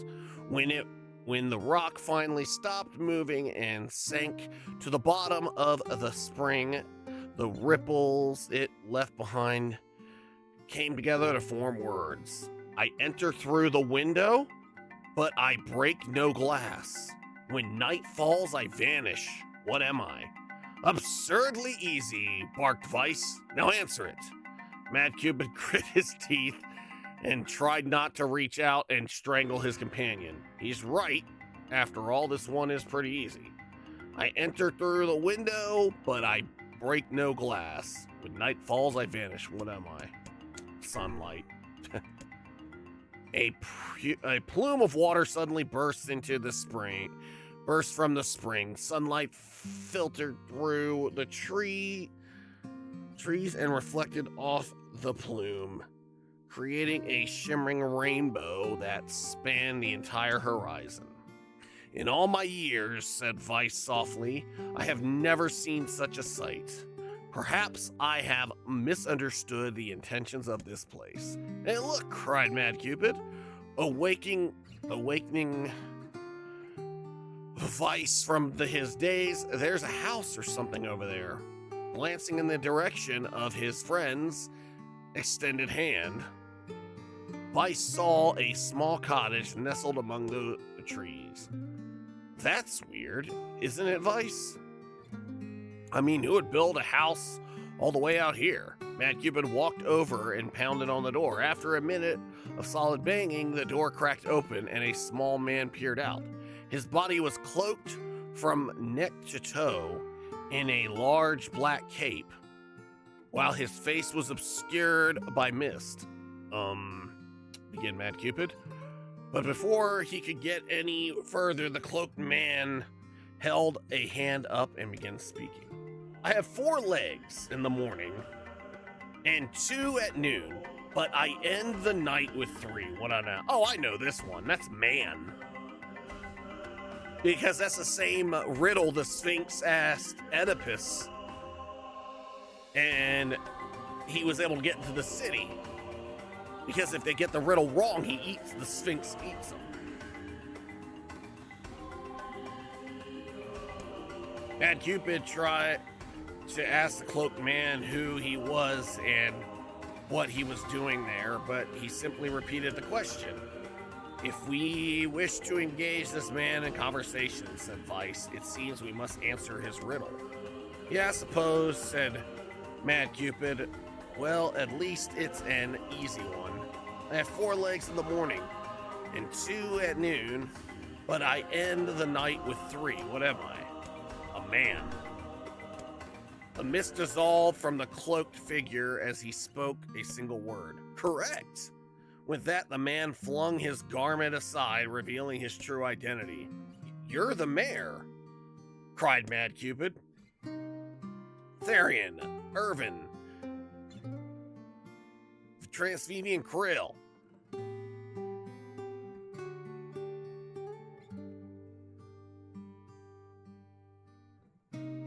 That is a good party, by Cupid. It had Fool's character from the game Final Fantasy XIV. The small man slowly shook his head. I am not the mayor you know. Now listen to my words. Long ago, I saw a version of you that was not yourself. You saw what? I'm sorry, I don't understand a thing you just said. It will make sense in time. At present, I simply congratulate you on cracking the seal of the death dream. Now you must go to the man at the forced entrance. With that, the man turned on his heel and slammed the door behind him as Mad Cupid watched the mist seep up from the ground and envelop the cottage, erasing it from existence. When Mad Cupid and Vice returned to the forest entrance, they found the mayor leaning against a tree. As soon as he caught sight of the duo, he sprang to his feet and scrambled over to them. Good gravy, he cried. You made it! You actually made it back! His left hand grasped Mad Cupid's and pumped it so fiercely it threatened to dislodge from the socket. While his right seized Vice by the cover and swung him through the air. Gah! By the heavens! Stop shaking me, fool! We have not even told you if we were successful or not. The mayor smiled broadly and shook his head. I'm just happy you're alive. I didn't think I'd ever see you again. Mad Cupid withdrew himself from the mayor's eager handshake. With a silent smile, we broke the death dream seal, he said. At least I think we did. The mayor's face beamed as Mad Cupid filled him in on the details. When the tale was done, the three of them lay down on the forest ground and fell asleep. Wait a second. That's crazy. Why would we just lay down and go to sleep? That is one hell of a story. Cease your endless prattle and go to sleep, fool. Fighting against the rules of this place is futility itself. Mad Cupid and the mayor obediently reclined atop the grassy earth. Have you forgotten? Continued Vice. It is words that control the death dream. Words that allow us to move from place to place, no matter how unnatural they seem. The words are absolute. Therefore, if the words tell us to sleep, then sleep we shall. And once we do, the story will continue. With that, the trio found their eyes growing heavy, their breath slowing. This is the first time, began the mayor, the first time I felt tired since I was imprisoned here. His words were cut off by a loud, long yawn, and I yawned as well. And he remembered nothing more. They might have slept for an hour or a year. When they awoke, things had a slightly more real quality to them. The mists felt thicker, the leaves greener. It was clear that they had awakened from their dream. Mad Cupid shook the mayor's shoulder gently. Good news, he said. We made it. Oh, well, said the mayor in an awed voice. We did. I'm back. He blinked once, twice, and as though not quite believing the sight before him. You two have no idea how much this means. The death dream had started to spread through our village, and I wanted to, well, I thought I could figure out how to stop it, but I guess that wasn't the case.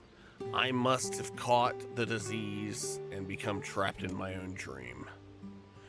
The mayor started to stand, then collapsed back to the earth.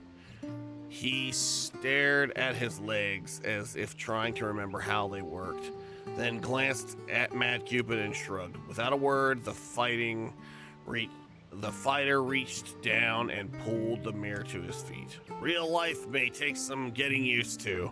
A wire smile crossed the mayor's lips. You shall relearn in short order. I am sure, said Vice. I'm sure, said Vice. You know, for now, you should return to your home and rest. No, said the mayor, swaying on unsteady feet. No, I can't. Some of the villagers are still trapped in the death dream. I have to save them. The mayor slowly made his way to the divine tree. In the center of the village, then bowed his head and prayed silently. This is the holy tree, he explained when the prayer was finished. It's the guardian of our village's history and memories. Superstition will only make our mission harder, muttered Vice. We should not put our faith in the gods. The mayor shook his head. Not the gods, the word. Not the gods, the words. Legend says that our tree is home to a powerful magic known as a sealed verse. Mad Cupid and Vice could not contain their surprise. It seemed a goal had been found in the most unexpected of places. I say, muttered Vice, this is certainly a stroke of luck. As the three of them said their goodbyes, Mad Cupid mentioned the strange man who had given them the third riddle and the mysterious words he had left with him. I once saw a version of you that was not yourself, muttered the mayor. What in the world? Lost in thought, he stared into space for a long moment. You know, he said softly, this is going to sound weird, but I had a feeling I'd seen you before too. Mad Cupid tried to keep a straight face and failed, but the mayor didn't seem to notice. Deja vu, right? Anyway, I figured it's just some kind of illusion created by the death dream. It probably doesn't mean anything.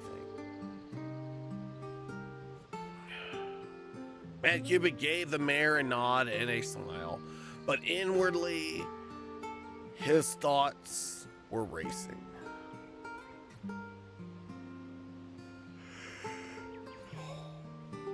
Yeah.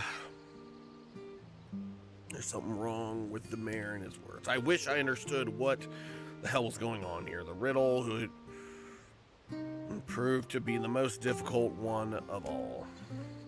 Oh, thank you so much. Now I can finally return to a normal life. This is one of the most bizarre diseases I've ever encountered. I know, that's why I have to help the other villagers no matter what.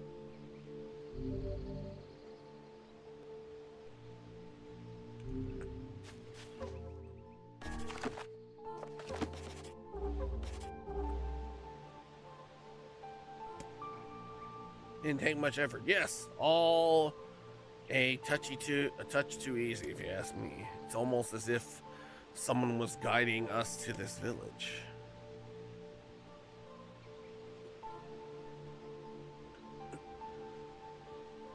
You think too much, Vice.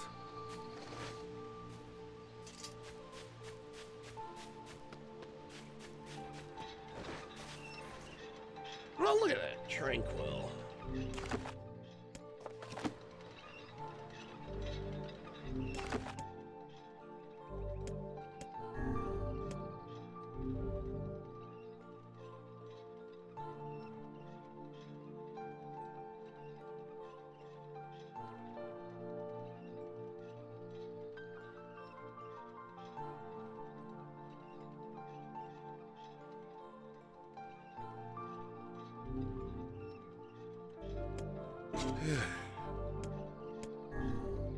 That was rough. Just reading all that.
All right, guys.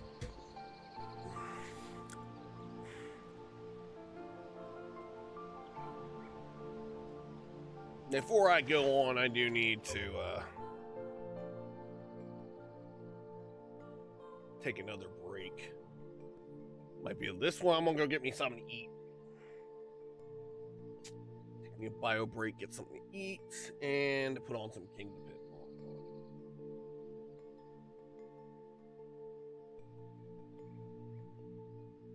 So enjoy that, and I'll be back.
All right, I'm back. If I win, everybody in chat gets 5,000 arrows, but if Ventus or somebody else who enters wins, they get 10,000.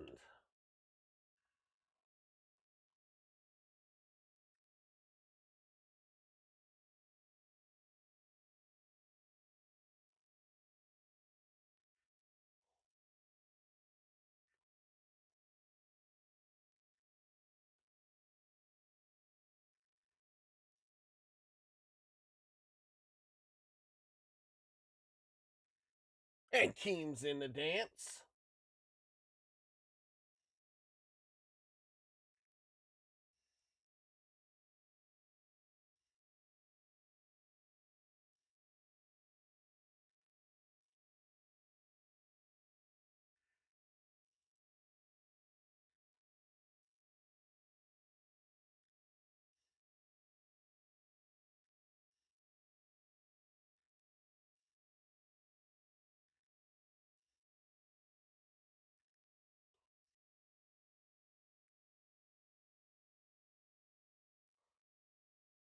And Ventus gets the win.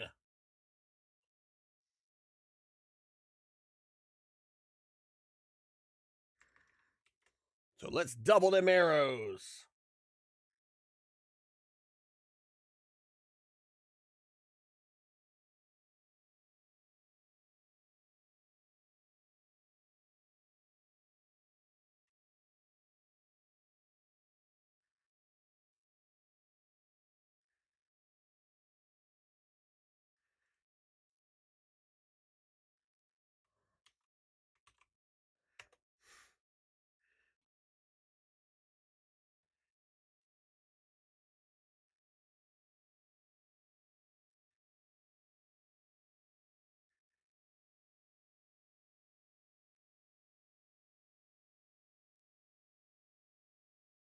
Yeah, we'll finish this song. Oh, Floette.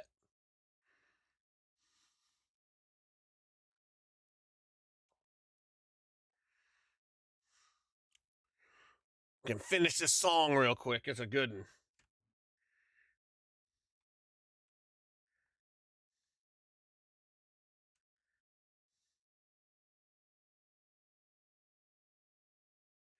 Yep. Because what would be cool to turn it, like make a comic book or something, or a fan-made Power Rangers Jetman based on Kojin Sentai Jetman. Kojin Sentai Jetman!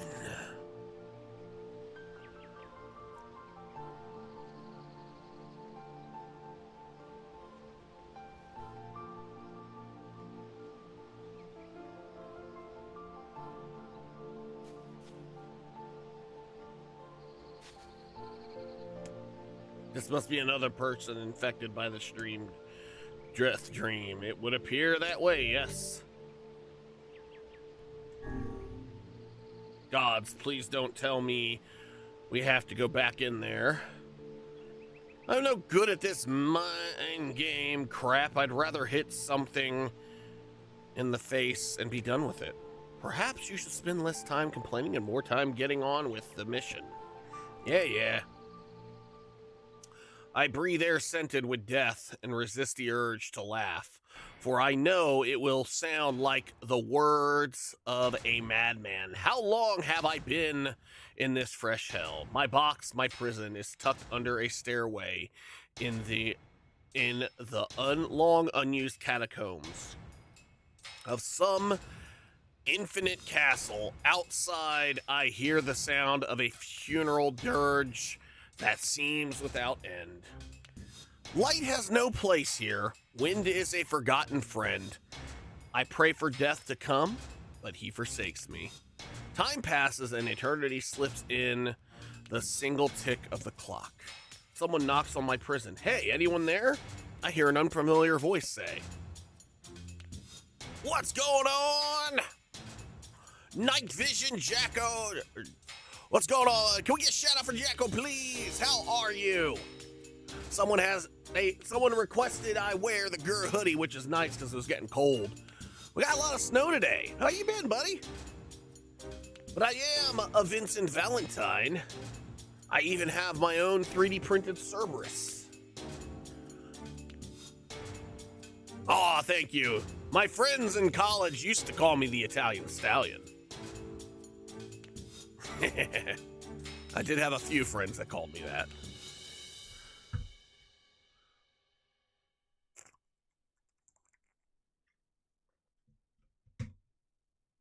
Hey, y'all go check out Night Vision Jocko playing The First Descent.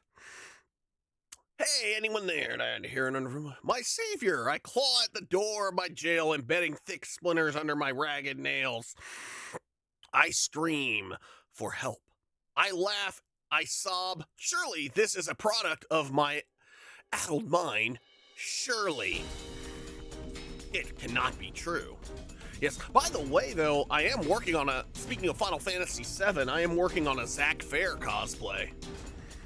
I've got the armor, the shoulder pads put together and everything, just gotta paint them and put that together. I got the wig, I've got a Buster sword, I'm all set. Help me, I cry. For the love of the gods, help me. And possibly I hear the sound of a lock being torn out and falling to the floor.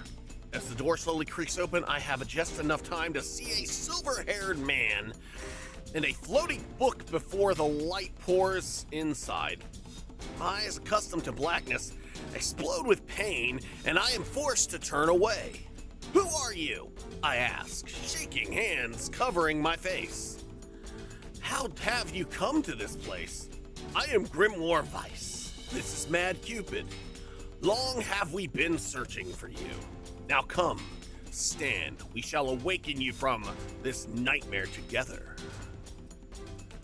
This one known as Mad Cupid extends his massive hand and pulls me from the cell. Though my eyes are slow to adjust to freedom, my ears are as keen as ever, and they recognize the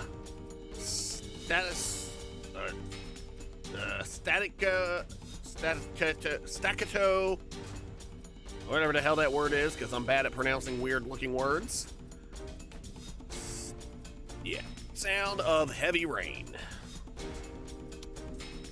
Yeah, that's something I've always had a problem with. If the word looks weird, I can't pronounce it. I never thought to hear the rain again, I whisper. You know, it's funny, though, when I'm playing, like, Persona and I want to pronounce names, it's so easy. Because everything sounds like it looks. In every other language except English.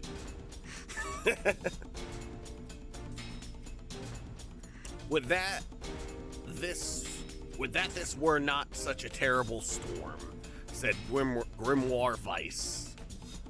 Look at your feet. I force my eyes open and see water pooling around my feet and lapping at my shins. There's so much of it. Yes, and more comes each moment we delay. If we do not make good our escape, we shall all drown in this castle. We know that you are weak, but you are our only hope to survive this place. Time, that long-forgotten friend, made itself known again. I nodded my head and swore to save my rescuers no matter the cost. The castle catacombs are a maze, twisting upon themselves like the endless entrails of a giant. I squint the dim corridors and proceed north. Oh, hey, cute. Cute. Hey, cute. Hey, cute, come on. Oh, everyone wants to see you. Come here. Come on. You know it's me. Come on. Cute. My cat's over there just looking at me like, he's like, I'm still not outside. I'm like, it's too cold to go out. Yeah, cute.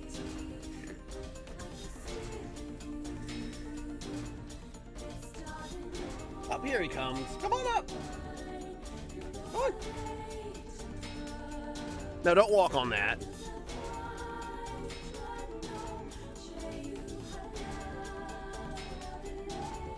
my PlayStation 5.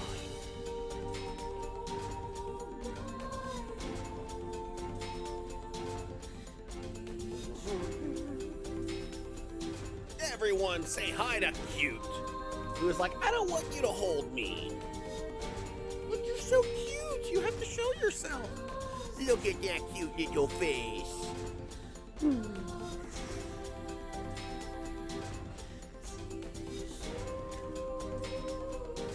I don't have my camera either, so we can't have the cat cam tonight.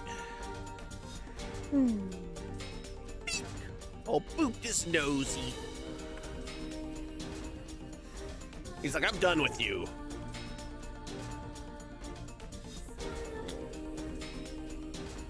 He's a good tabby.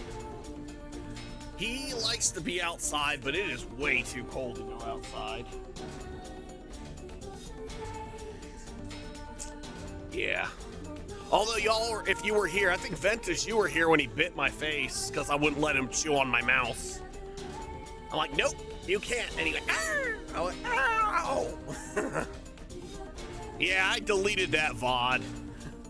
I mean, I didn't do anything to him. He gave me the sad, I'm sorry look, but I didn't do it. I'm like, I put him down, and then I gave him treats. Anyway, let's get back to reading this dream. I squint down the dim corridor and proceed north.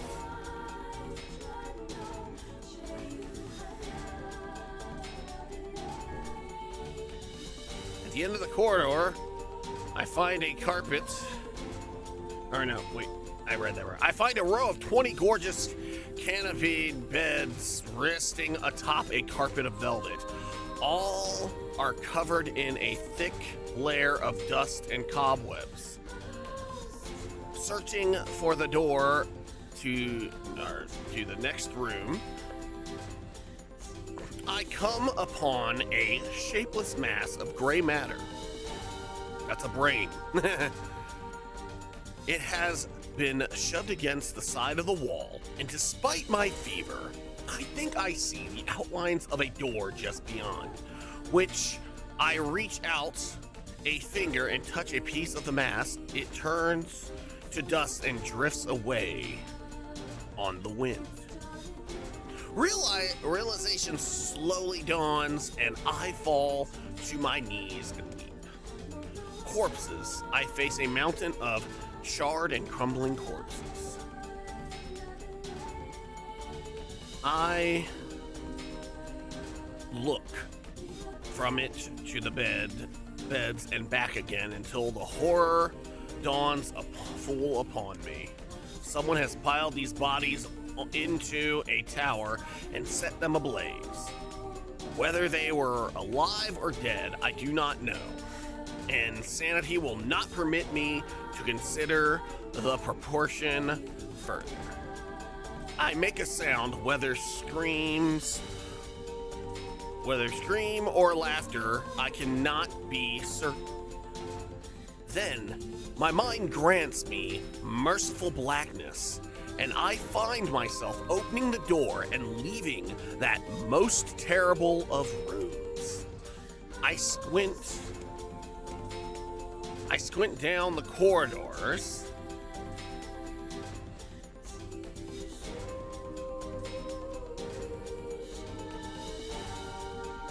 And proceed east.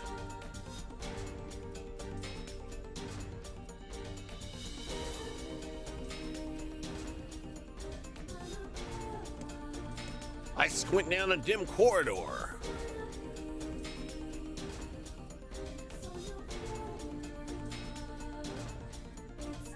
Proceed north. I squint down. Proceed east. At the end of the path, I find myself in a great hall with only the sound of rain for comfort. The waterlogged red carpet squishes beneath my feet as I approach the center of the room. Once there, I behold a beautiful dining table upon which rests china and silver of the finest construction, as well as the remains of a fantastic feast.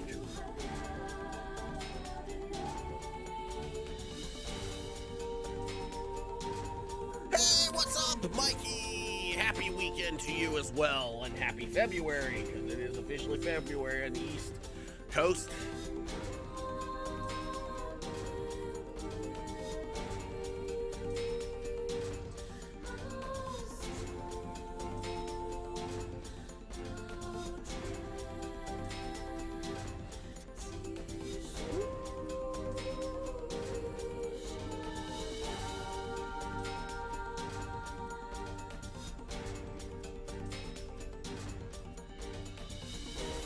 Oh yeah, you're very well.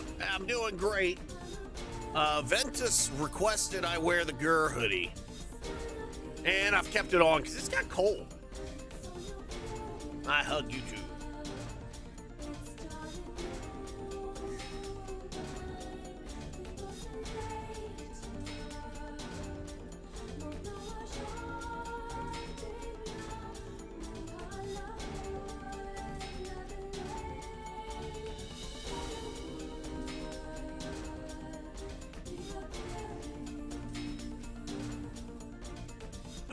Okay, I already read that.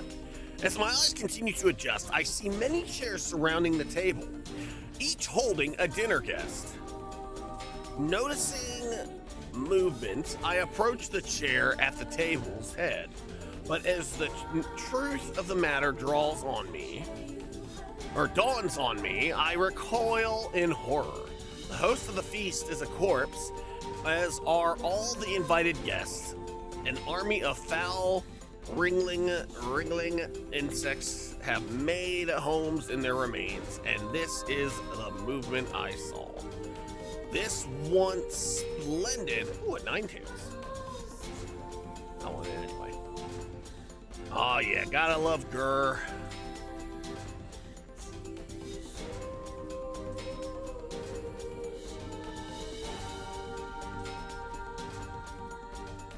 What splendid feast was now nothing more than a requiem of the damned. I take a moment to steady my shaking hands and slowly back away from the table.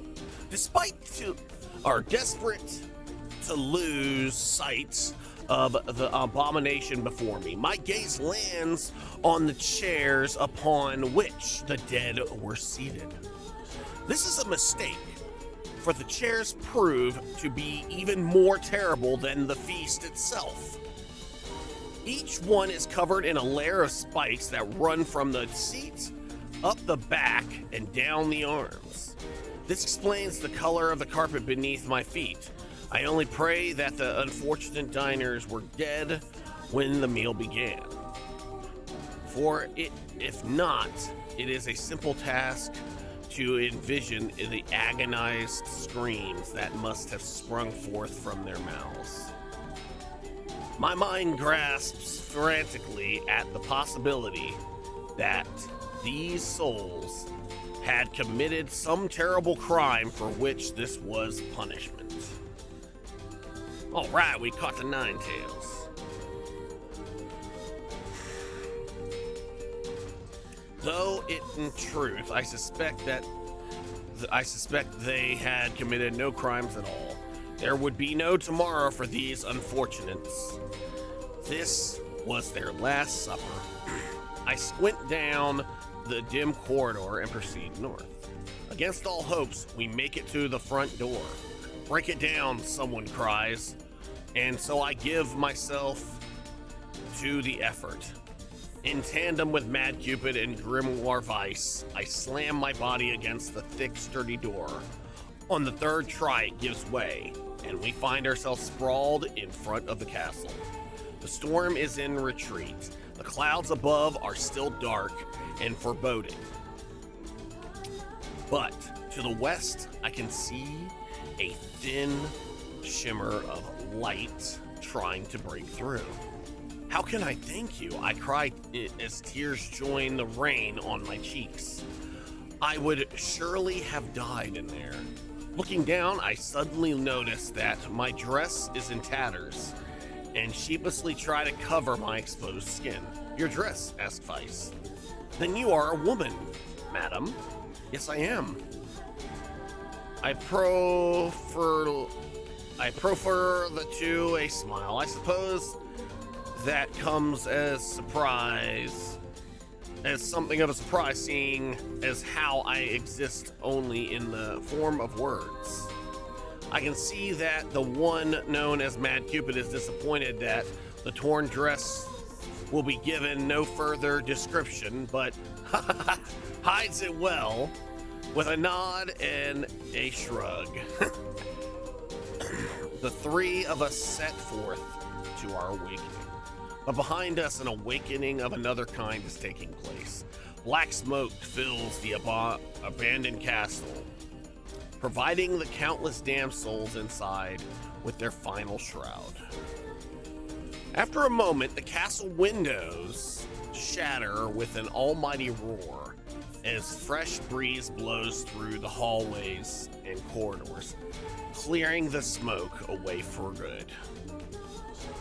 As we watch in awe, uncomfortable black shadows slowly flicker to life, crossing to and fro in front of the broken windows.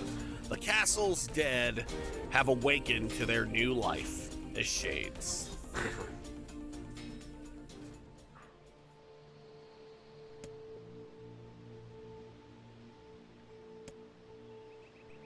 You have anything to say about that? Hopefully there will be no labyrinth next time. I hear you.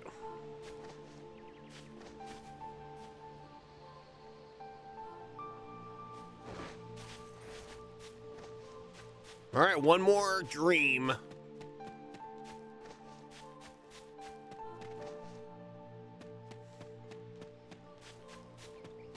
But things are starting to get brighter.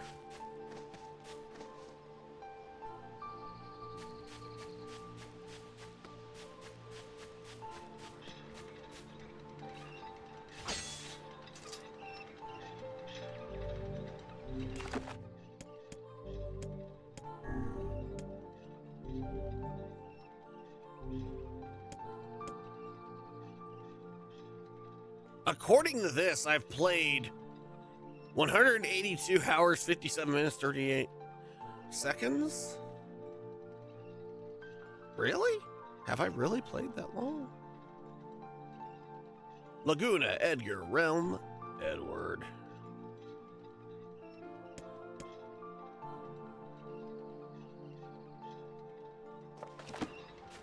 Like, that can't be right, unless I left my game, unless saving the game and just turning off the Xbox added to the time. Well, I have done a lot of side quests. Because when it was in Resume on the Xbox and a couple times, well, there was one time where I didn't play the game for a week and it stayed on. But when I came back, it was like in Resume. So maybe that added to the time. I don't know.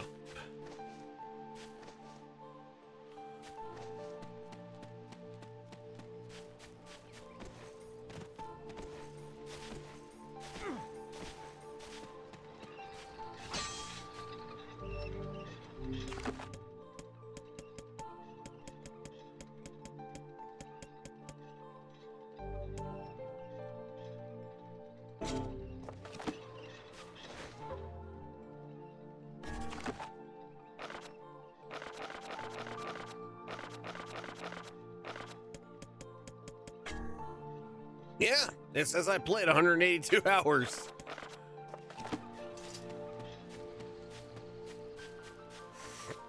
So I wonder if that was the case I had.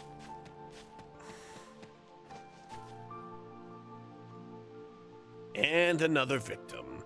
This work certainly is trying.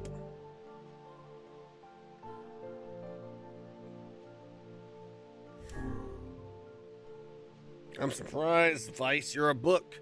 All this word stuff should be right up your alley. Yes. Quite well. Enough chatter, let's be off. A colony of massive sculptures was visible in the distance, their tall form scraping against the sky. Vice and Mad Cupid had never seen such a sight, and their eyes widen as they try to take it in.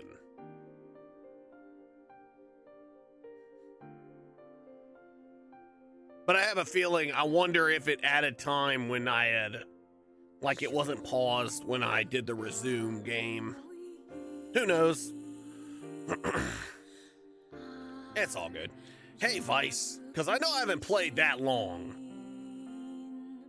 Subtract about 100 hours. Hey, Vice, we keep walking, but those things don't get any closer. I don't get it. Are they really that big? As Vice considered his answer, the sun beat down on them with renewed ferocity. Perhaps they are some manner of mirage, he said. Under this heat, a mirage or two would hardly be an unexpected sight. Mad Cupid nodded and wiped his sweat off his brow, leaving a trail of sand in its place. He thought he'd never been so thirsty.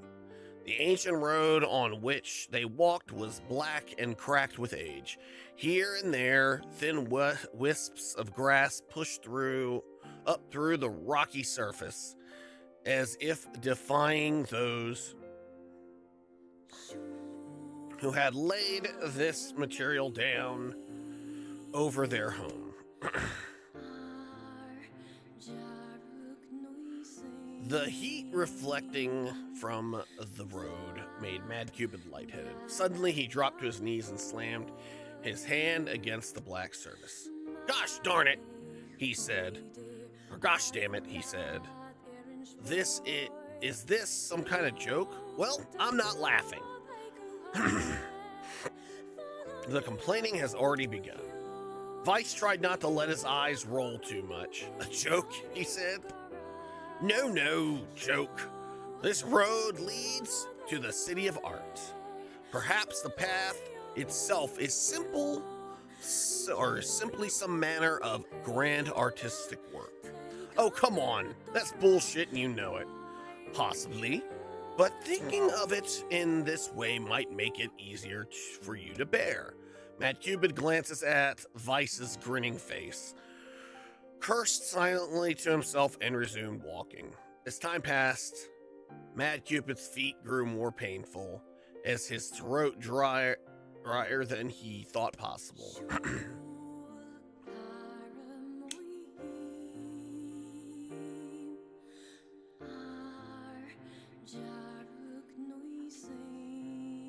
He tried not to look further than the next step ahead, because the bright sunlight made him hesitant to trust his own senses. We are definitely getting closer, said Vice in an effort to cheer his companion. Yes, this much is certain. Encouraged, Mad Cupid lifted his gaze. Suddenly he stopped walking, choosing instead to stand in the middle of the road with his mouth and eyes wide open and his finger pointing in the distance. Water, he cried. It's water! Water? Water, Vice, says Vice. Preposterous. I don't see any water. It's right there, idiot. Can't you see it? Look, the sun is reflecting off it. Without waiting for a response, Mad Cupid sprang to life and bounced towards the sight. What in the? There was no water. There was nothing but sand in every direction. Mad Cupid closed his eyes and sighed as Vice floated up behind him, chuckling softly. I believe this is known as a mirage, he said. Many a desert traveler has spoken of such things. Mad Cupid shook his head, bewildered. Suddenly he pointed off in the distance, his eyes wide once more. Wait, there it is. I just missed it. Look, it's right there. Mad Cupid sprinted off again, leaving Vice with no choice but to follow. After a few minutes of running, Mad Cupid came to a halt. I could have sworn it was right around here. Confused, he put his hands up to his eyes and rubbed them vigorously. As soon as he stopped, he noticed a blue shimmering pool of clear water just over the next rise. With a shout, he bounded off in search of it. The chase continued for nearly an hour until an exasperated Vice finally floated up to Mad Cupid and struck him in the face with his cover. "You damn blithering idiots! Stop this at once! There is no water here." Mad Cupid's face clouded. There isn't? There is not, and perhaps next time you will listen to me when I tell you as much. Vice paused for a moment, then continued speaking in a slightly kinder tone. However, I suppose this mad chase was not altogether wasted. It seems we have arrived in the City of Art. Mad Cupid looked up. Stretched out before him was a row of impossibly tall sculptures. Their journey was at an end. "They're huge!" That's what she said. Cried Mad Cupid, completely forgetting the heat and pain of the past few hours. I've never seen anything so big. Each sculpture was formed from roughly the same shape. A tall rectangle that stretched up towards the sky. But that is where the similarities ended. Most were covered with panes of glass that reflected the light in 1,000 directions, while others seemed to be nothing but frames of steel.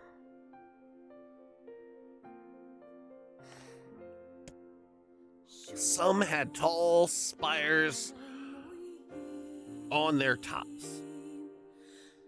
Excuse me. While others possessed triangular caps. "What kind of city is this?" said Mad Cupid. "Where are the people? Where are the houses? Perhaps this land is intended exclusively for artistic use." The debate continued as they made their way through the city. Miracles of artistry were everywhere. Great iron crates with wheels sat silent, on steel rails. Beautifully carved works with light of red, amber, and green dangled over every street. As they moved away from the massive sculptures, they found a great array of smaller ones. Some were covered in glass or brick, but many were composed of materials they had never before encountered. The sheer variety of colors and styles was staggering. Unable to find a theme or purpose to the abstract world around them, Mad Cupid and Vice eventually fell silent. On the outskirts of the city, they discovered 3 sculptures in the shape of humans. Mad Cupid uttered a sigh of relief as he approached them. Finally, I was getting tired of modern art. The 3 statues were indistinguishable except for a single word chiseled into their right arm. One read Alpha, one read Beta, and the final one read Gamma. Alpha, Beta, Gamma, Delta, Epsilon. That, right there, is part of the first 5 letters of the Greek alphabet.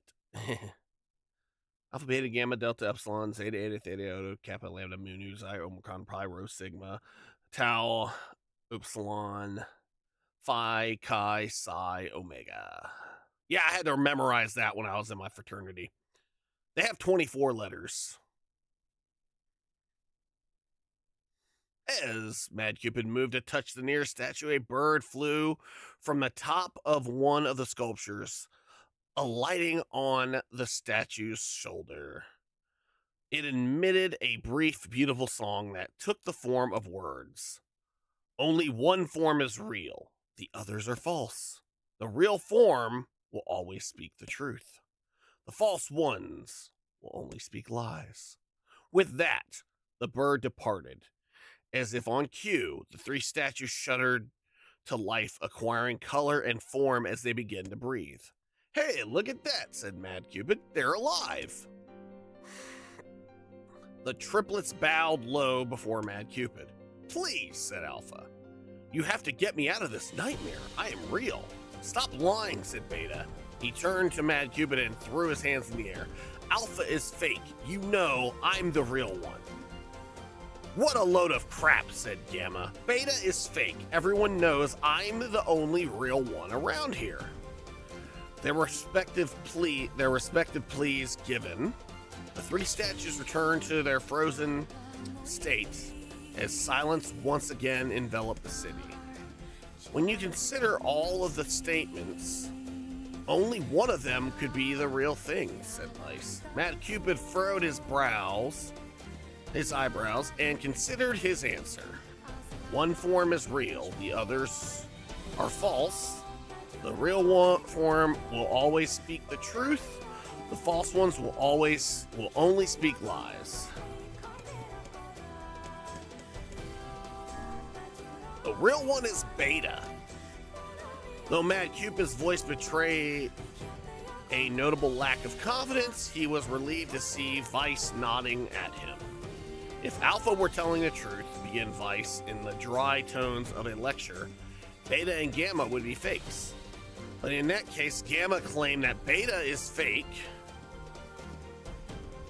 would be the truth, even though Gamma is a liar. Therefore, that theory crumbles.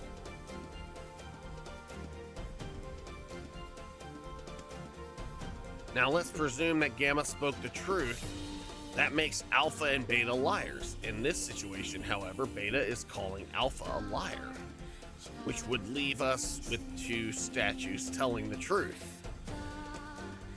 Finally, let us assume that Beta is telling the truth. If so, Alpha and Gamma's lies would make sense. Therefore, Beta must be real. As Vice finished his explanation, Alpha and Gamma crumbled soundlessly into dust, while Beta sprang to life once more. Congratulations, villager, said Vice in a cheerful voice. The time to awaken has arrived. Thank you for saving me, cried the villager. He dropped to his knees and bowed his head as low as it could go before an uncomfortable Mad Cupid pulled him to his feet. Why did you have a dream like this, asked Vice? Have you been to this city before? The villager slowly looked around at the bizarre objects and sculptures that dotted the landscape, then shook his head. I don't think so. I mean, it's impossible, right? There's no way I could have ever been to a place like this. But at the same time, I feel like I've seen it before. Deja vu, muttered Mad Cupid. It's just like that damn mare. The vague sense of unease that struck Mad Cupid during the mare's dream spread once more through his mind. We're out. Okay, that was terrible. I am positive I have seen that place before. Stop. I get enough foreboding crap from everyone else in my life. Don't you start too.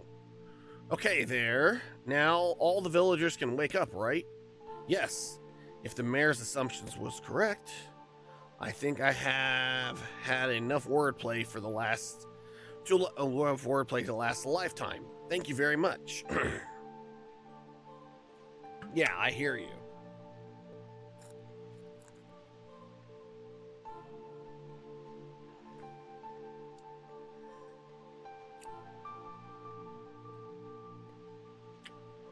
Well, let's go see the mayor.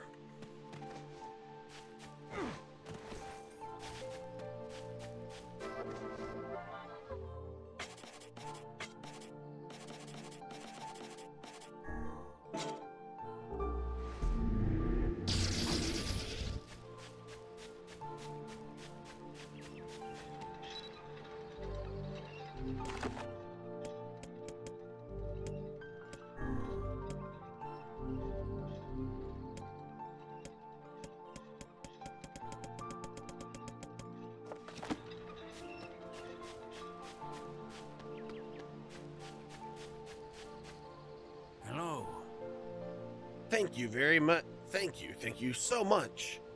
Here, I have something for you. A one-handed sword faith. Holy crap. I can really have this? Of course. It's apparently a weapon of some renown, but we have little use for it. Well, we appreciate it. Thank you again for everything.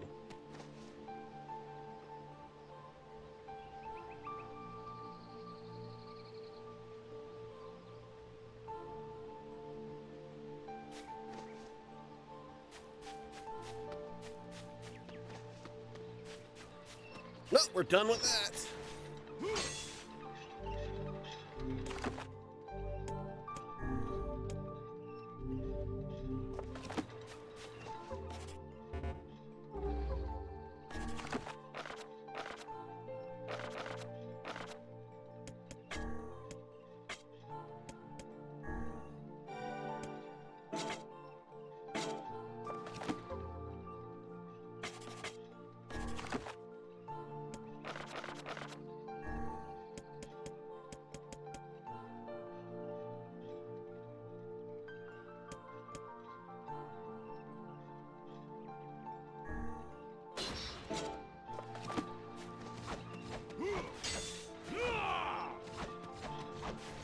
Well, I like that one.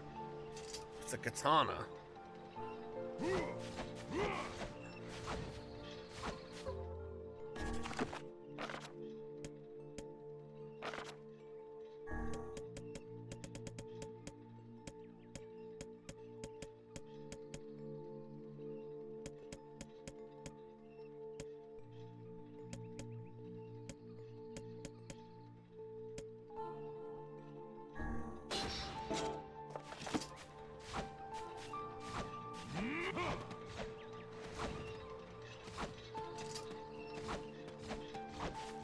Yeah, the attacks are a bit slower, but this sword is so much stronger.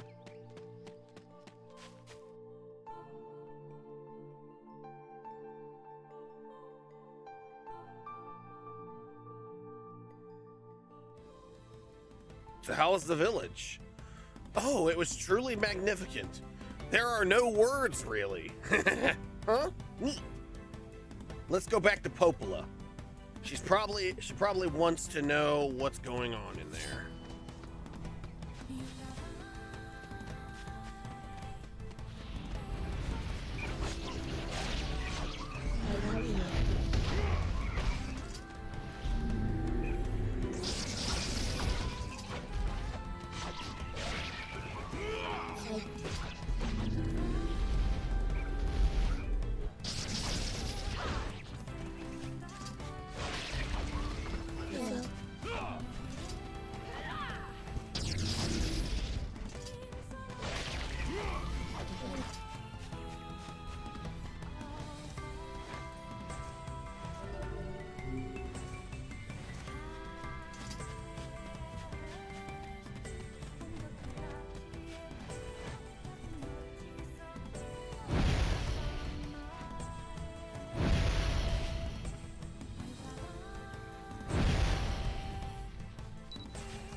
Drop a snooze.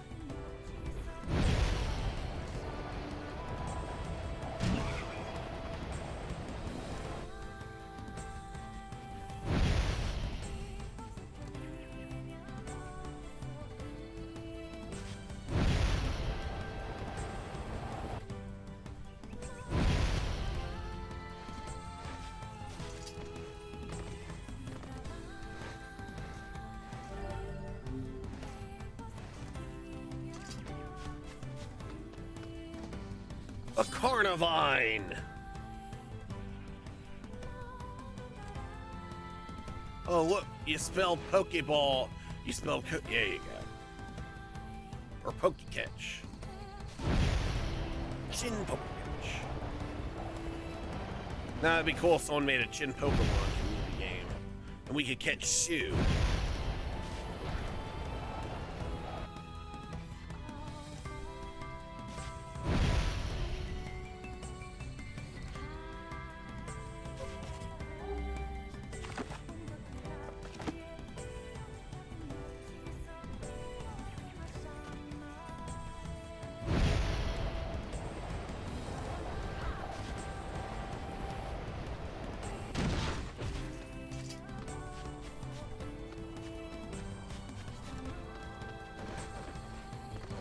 Huzzahs! They're in order, yes.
Thing's hard to steer.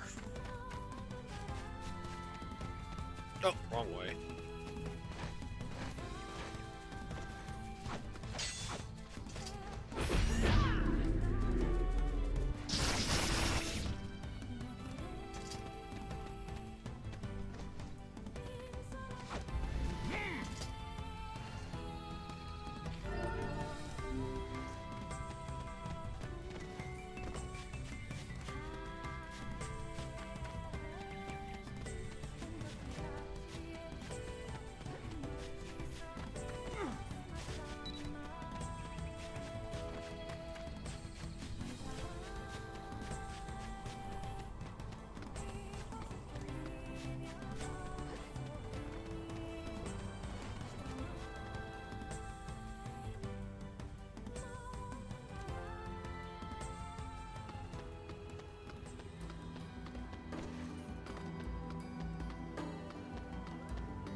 we can keep it hidden forever. Lightning, Cypher, Fusoya, and Red 13. Yo, Pluto's the only one in town that can train, even with my regulars. Even my regulars won't touch it. Could you tell Popola that I have her drink? I'll have her drink sent to the to village. Once it's done, got it.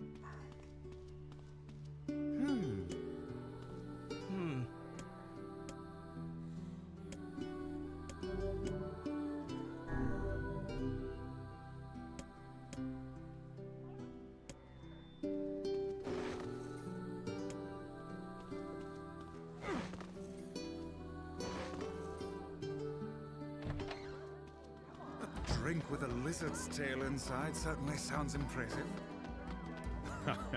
she may not look it, but get a few in her, and Popola's the strongest woman in the land. Surely you jest. No joke. Once she got so plastered that she practically destroyed the shop, knocked down a wall and everything. Does alcohol affect Devla in the same manner? Actually, Devila doesn't. If she has even a little, she starts getting a bit too, friendly. Devla? Oh, yeah. Alcohol is a fearsome chemical indeed.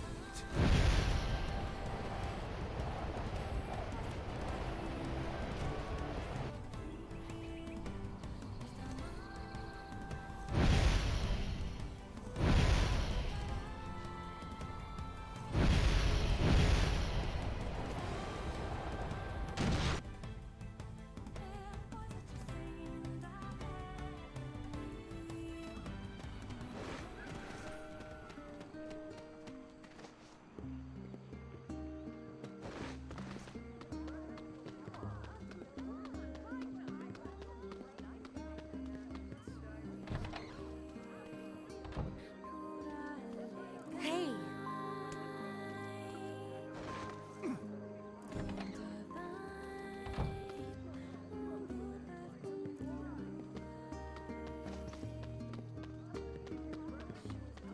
The Black Scrawl's here too?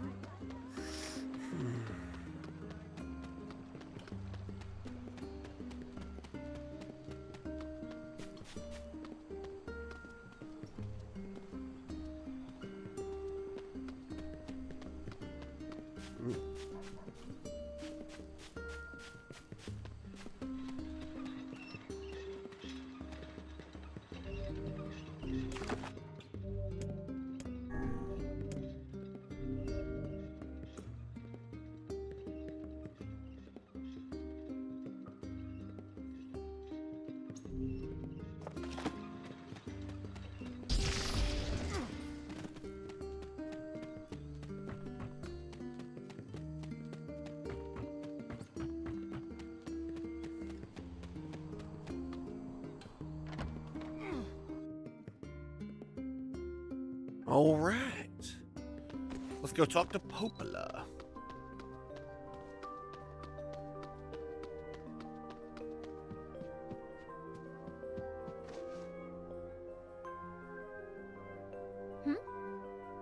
The death dream is such a strange illness.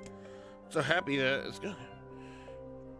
Yeah, dealing with all those words was a pain in the ass. Eventually, even I, with my natural love for words, had no desire to visit that place ever again. You guys did well. Say, You guys did well. say. Mad Cupid, huh? I almost forgot Yona was looking for you. Oh? She said she needed to say something to you. Time to go play daddy for a bit, huh? Yeah, I guess so. Thanks, Popola. Yo, Hey, Popola, the tavern got your drink. Oh, that's great. Let me get Devila, and then we'll head for the tavern.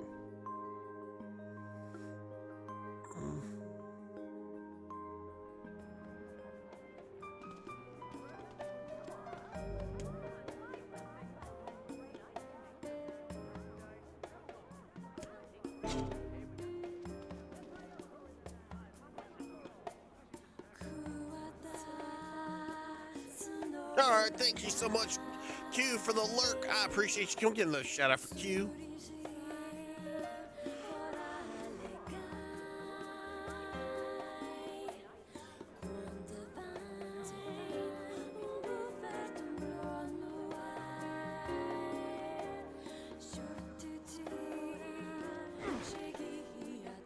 Oh my.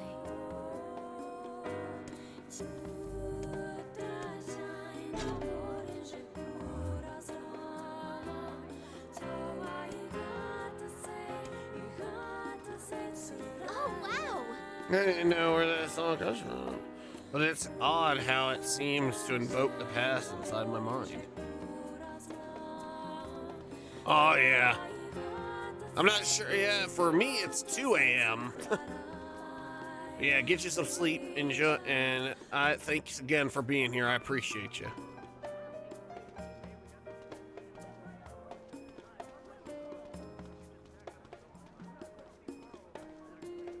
Oh right, I can't leave.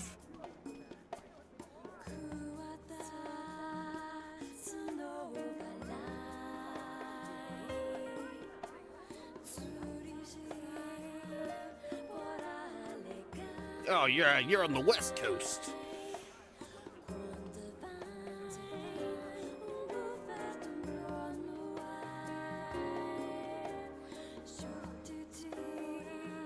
It is a beautiful song, I will say.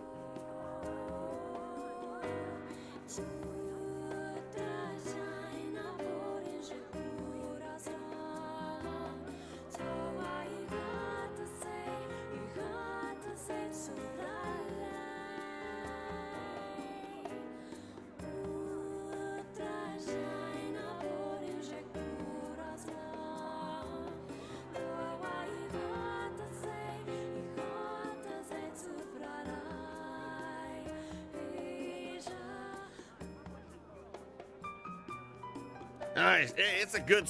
Hey, there is nothing wrong with that. Good music.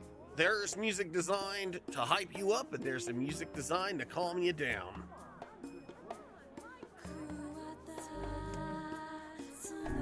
Say.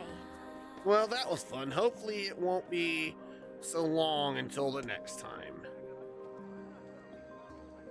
Heavens, what a thrill. I had no idea she had it in her. Me neither.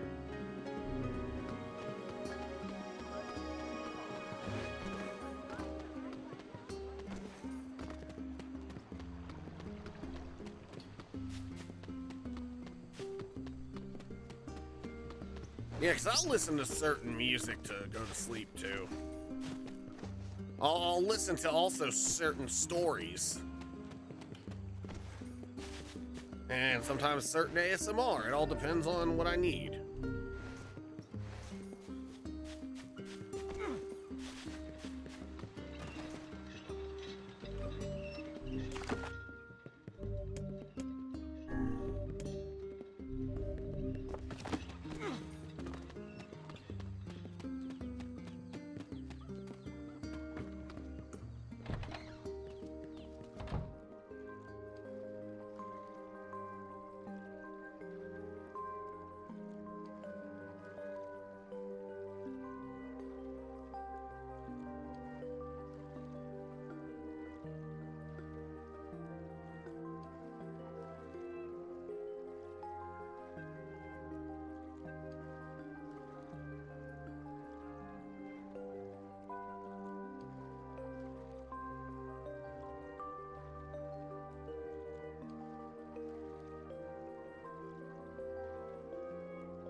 Scovillian?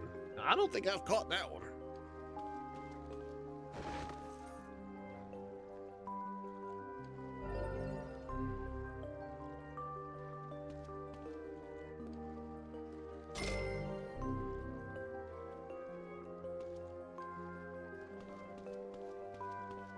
Oh.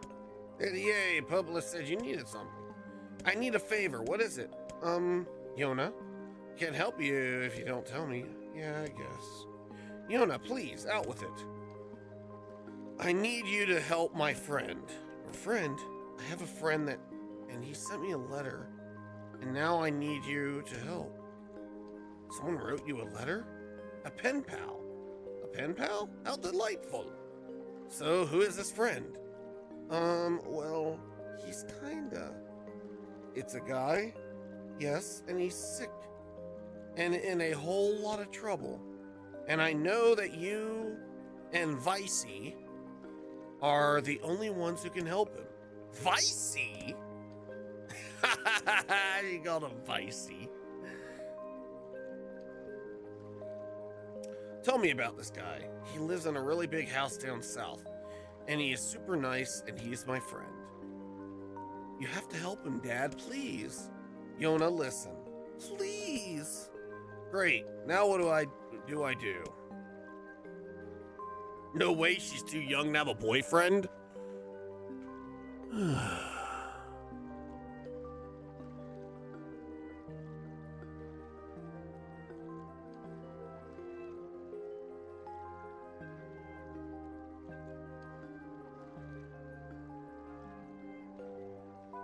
Nah, I'll do it.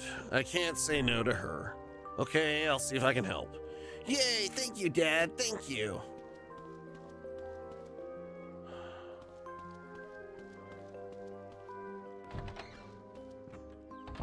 Great, my kid's got a boyfriend. You should tread with caution. This lad may be your future son-in-law. Vice, we are not discussing this. Yeah, I know how you feel, bud. My daughter ain't gonna be allowed to date till she's 35. Nah, I'm just kidding.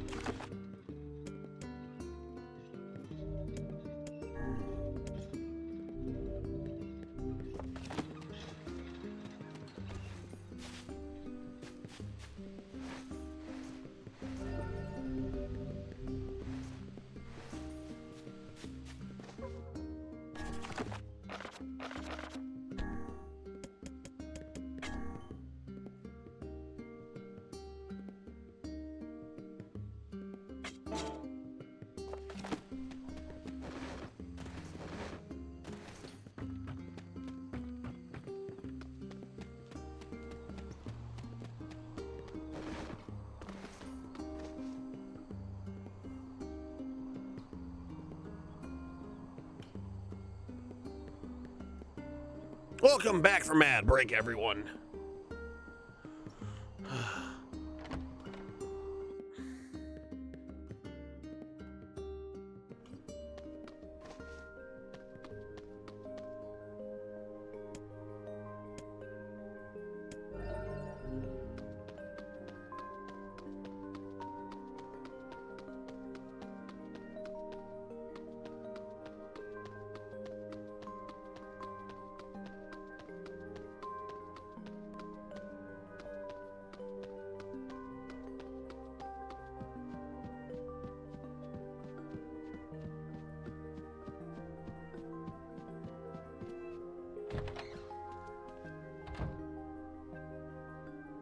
What is this room? Hell should I know? Maybe it's Hopeless Hobby Corner or something.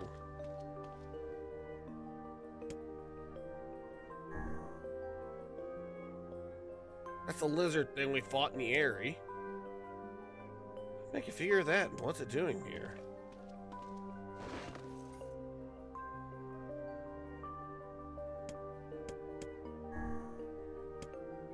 Junk, even as a decoration, it's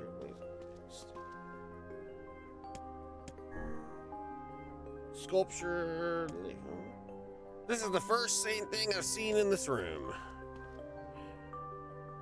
I guess this is all the stuff I've defeated. What's that? Looks like the shade we saw in the Lost Shrine.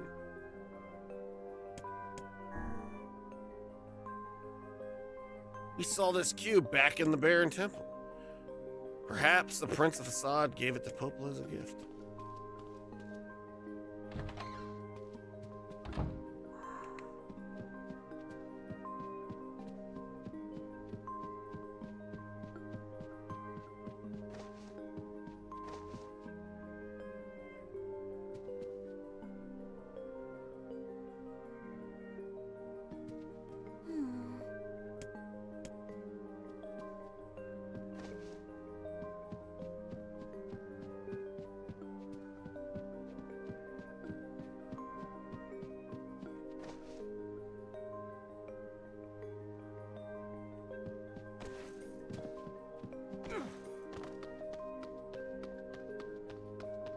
Yeah, I'm gonna do a couple more side quests and then I'm gonna call it a night. Because there's no way I can do the next part until the next time we play.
Money is important, but I wonder I wouldn't change my life, my way of life for it.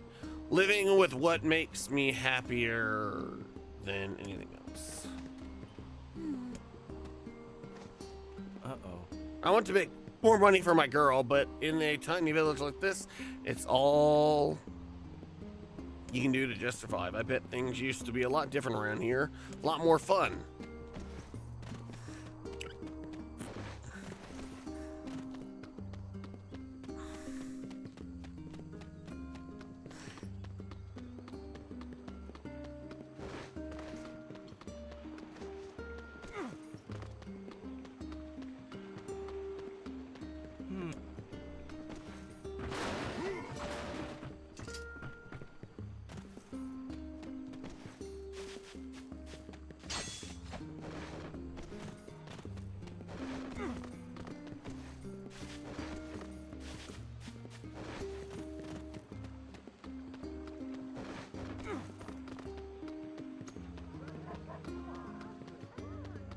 The black scrawls here too?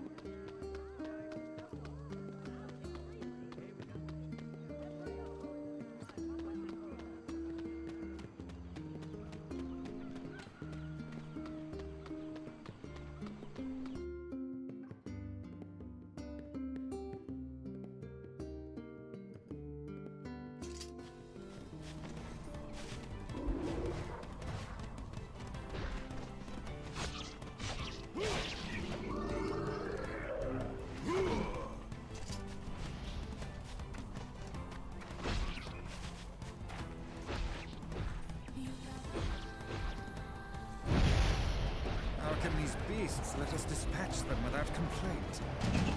And what would make them appear in this area in the first place? It is hardly what one would call especially fertile ground.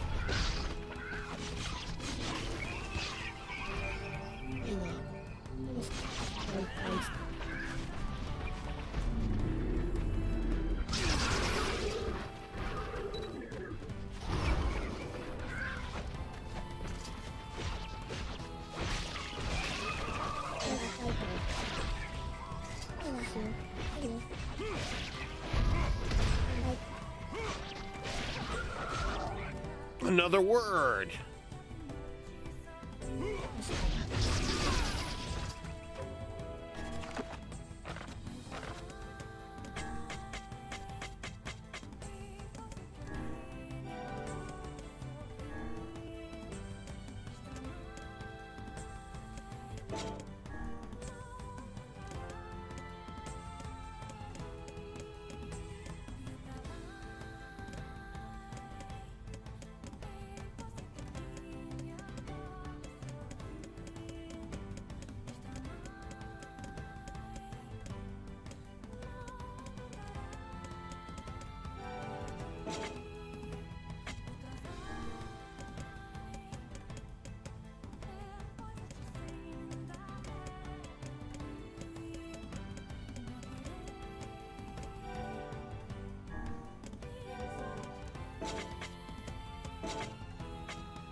I spiked him like Vlad the Impaler.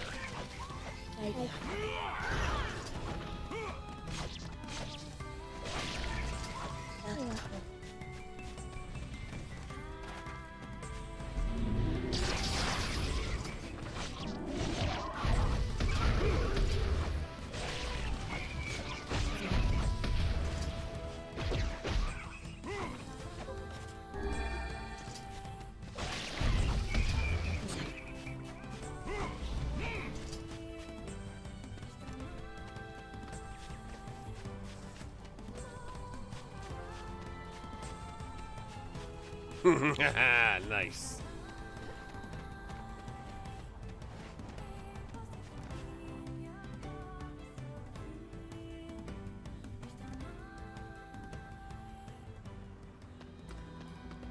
And nice grr. And the Moonanites. We are the Moonanites.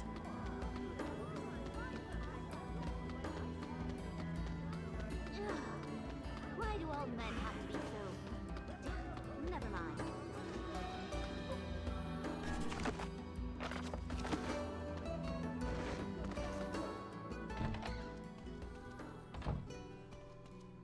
Yo.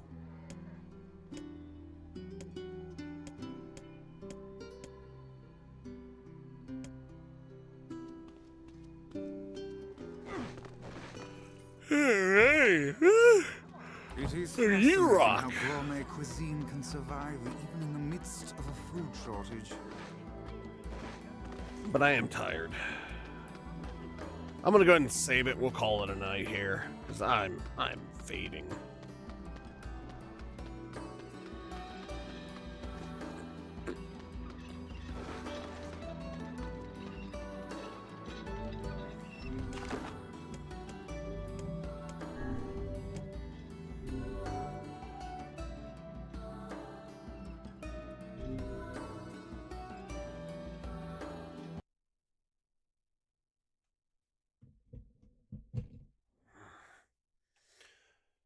Alrighty, YouTube and guys, I thank you so much for being here today. I hope you all had a wonderful, wonderful week. A wonderful start to your week.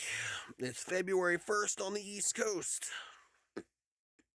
and in Central Time. and possibly Mountain Time.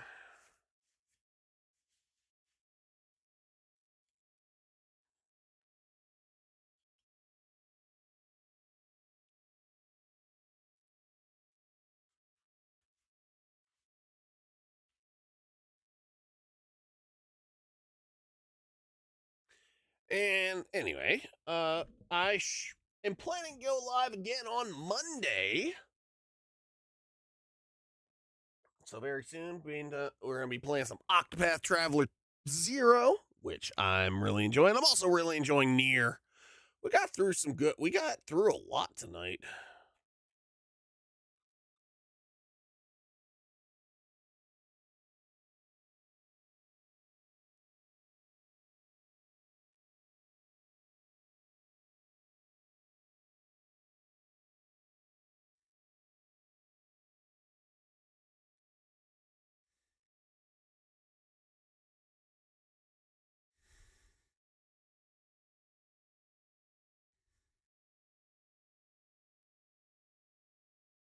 I'm about halfway through the game now.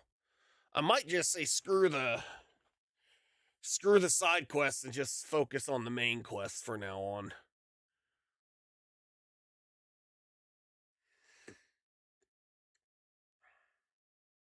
But anyway, guys, so thank you so much, YouTube, for being here. I am logging off.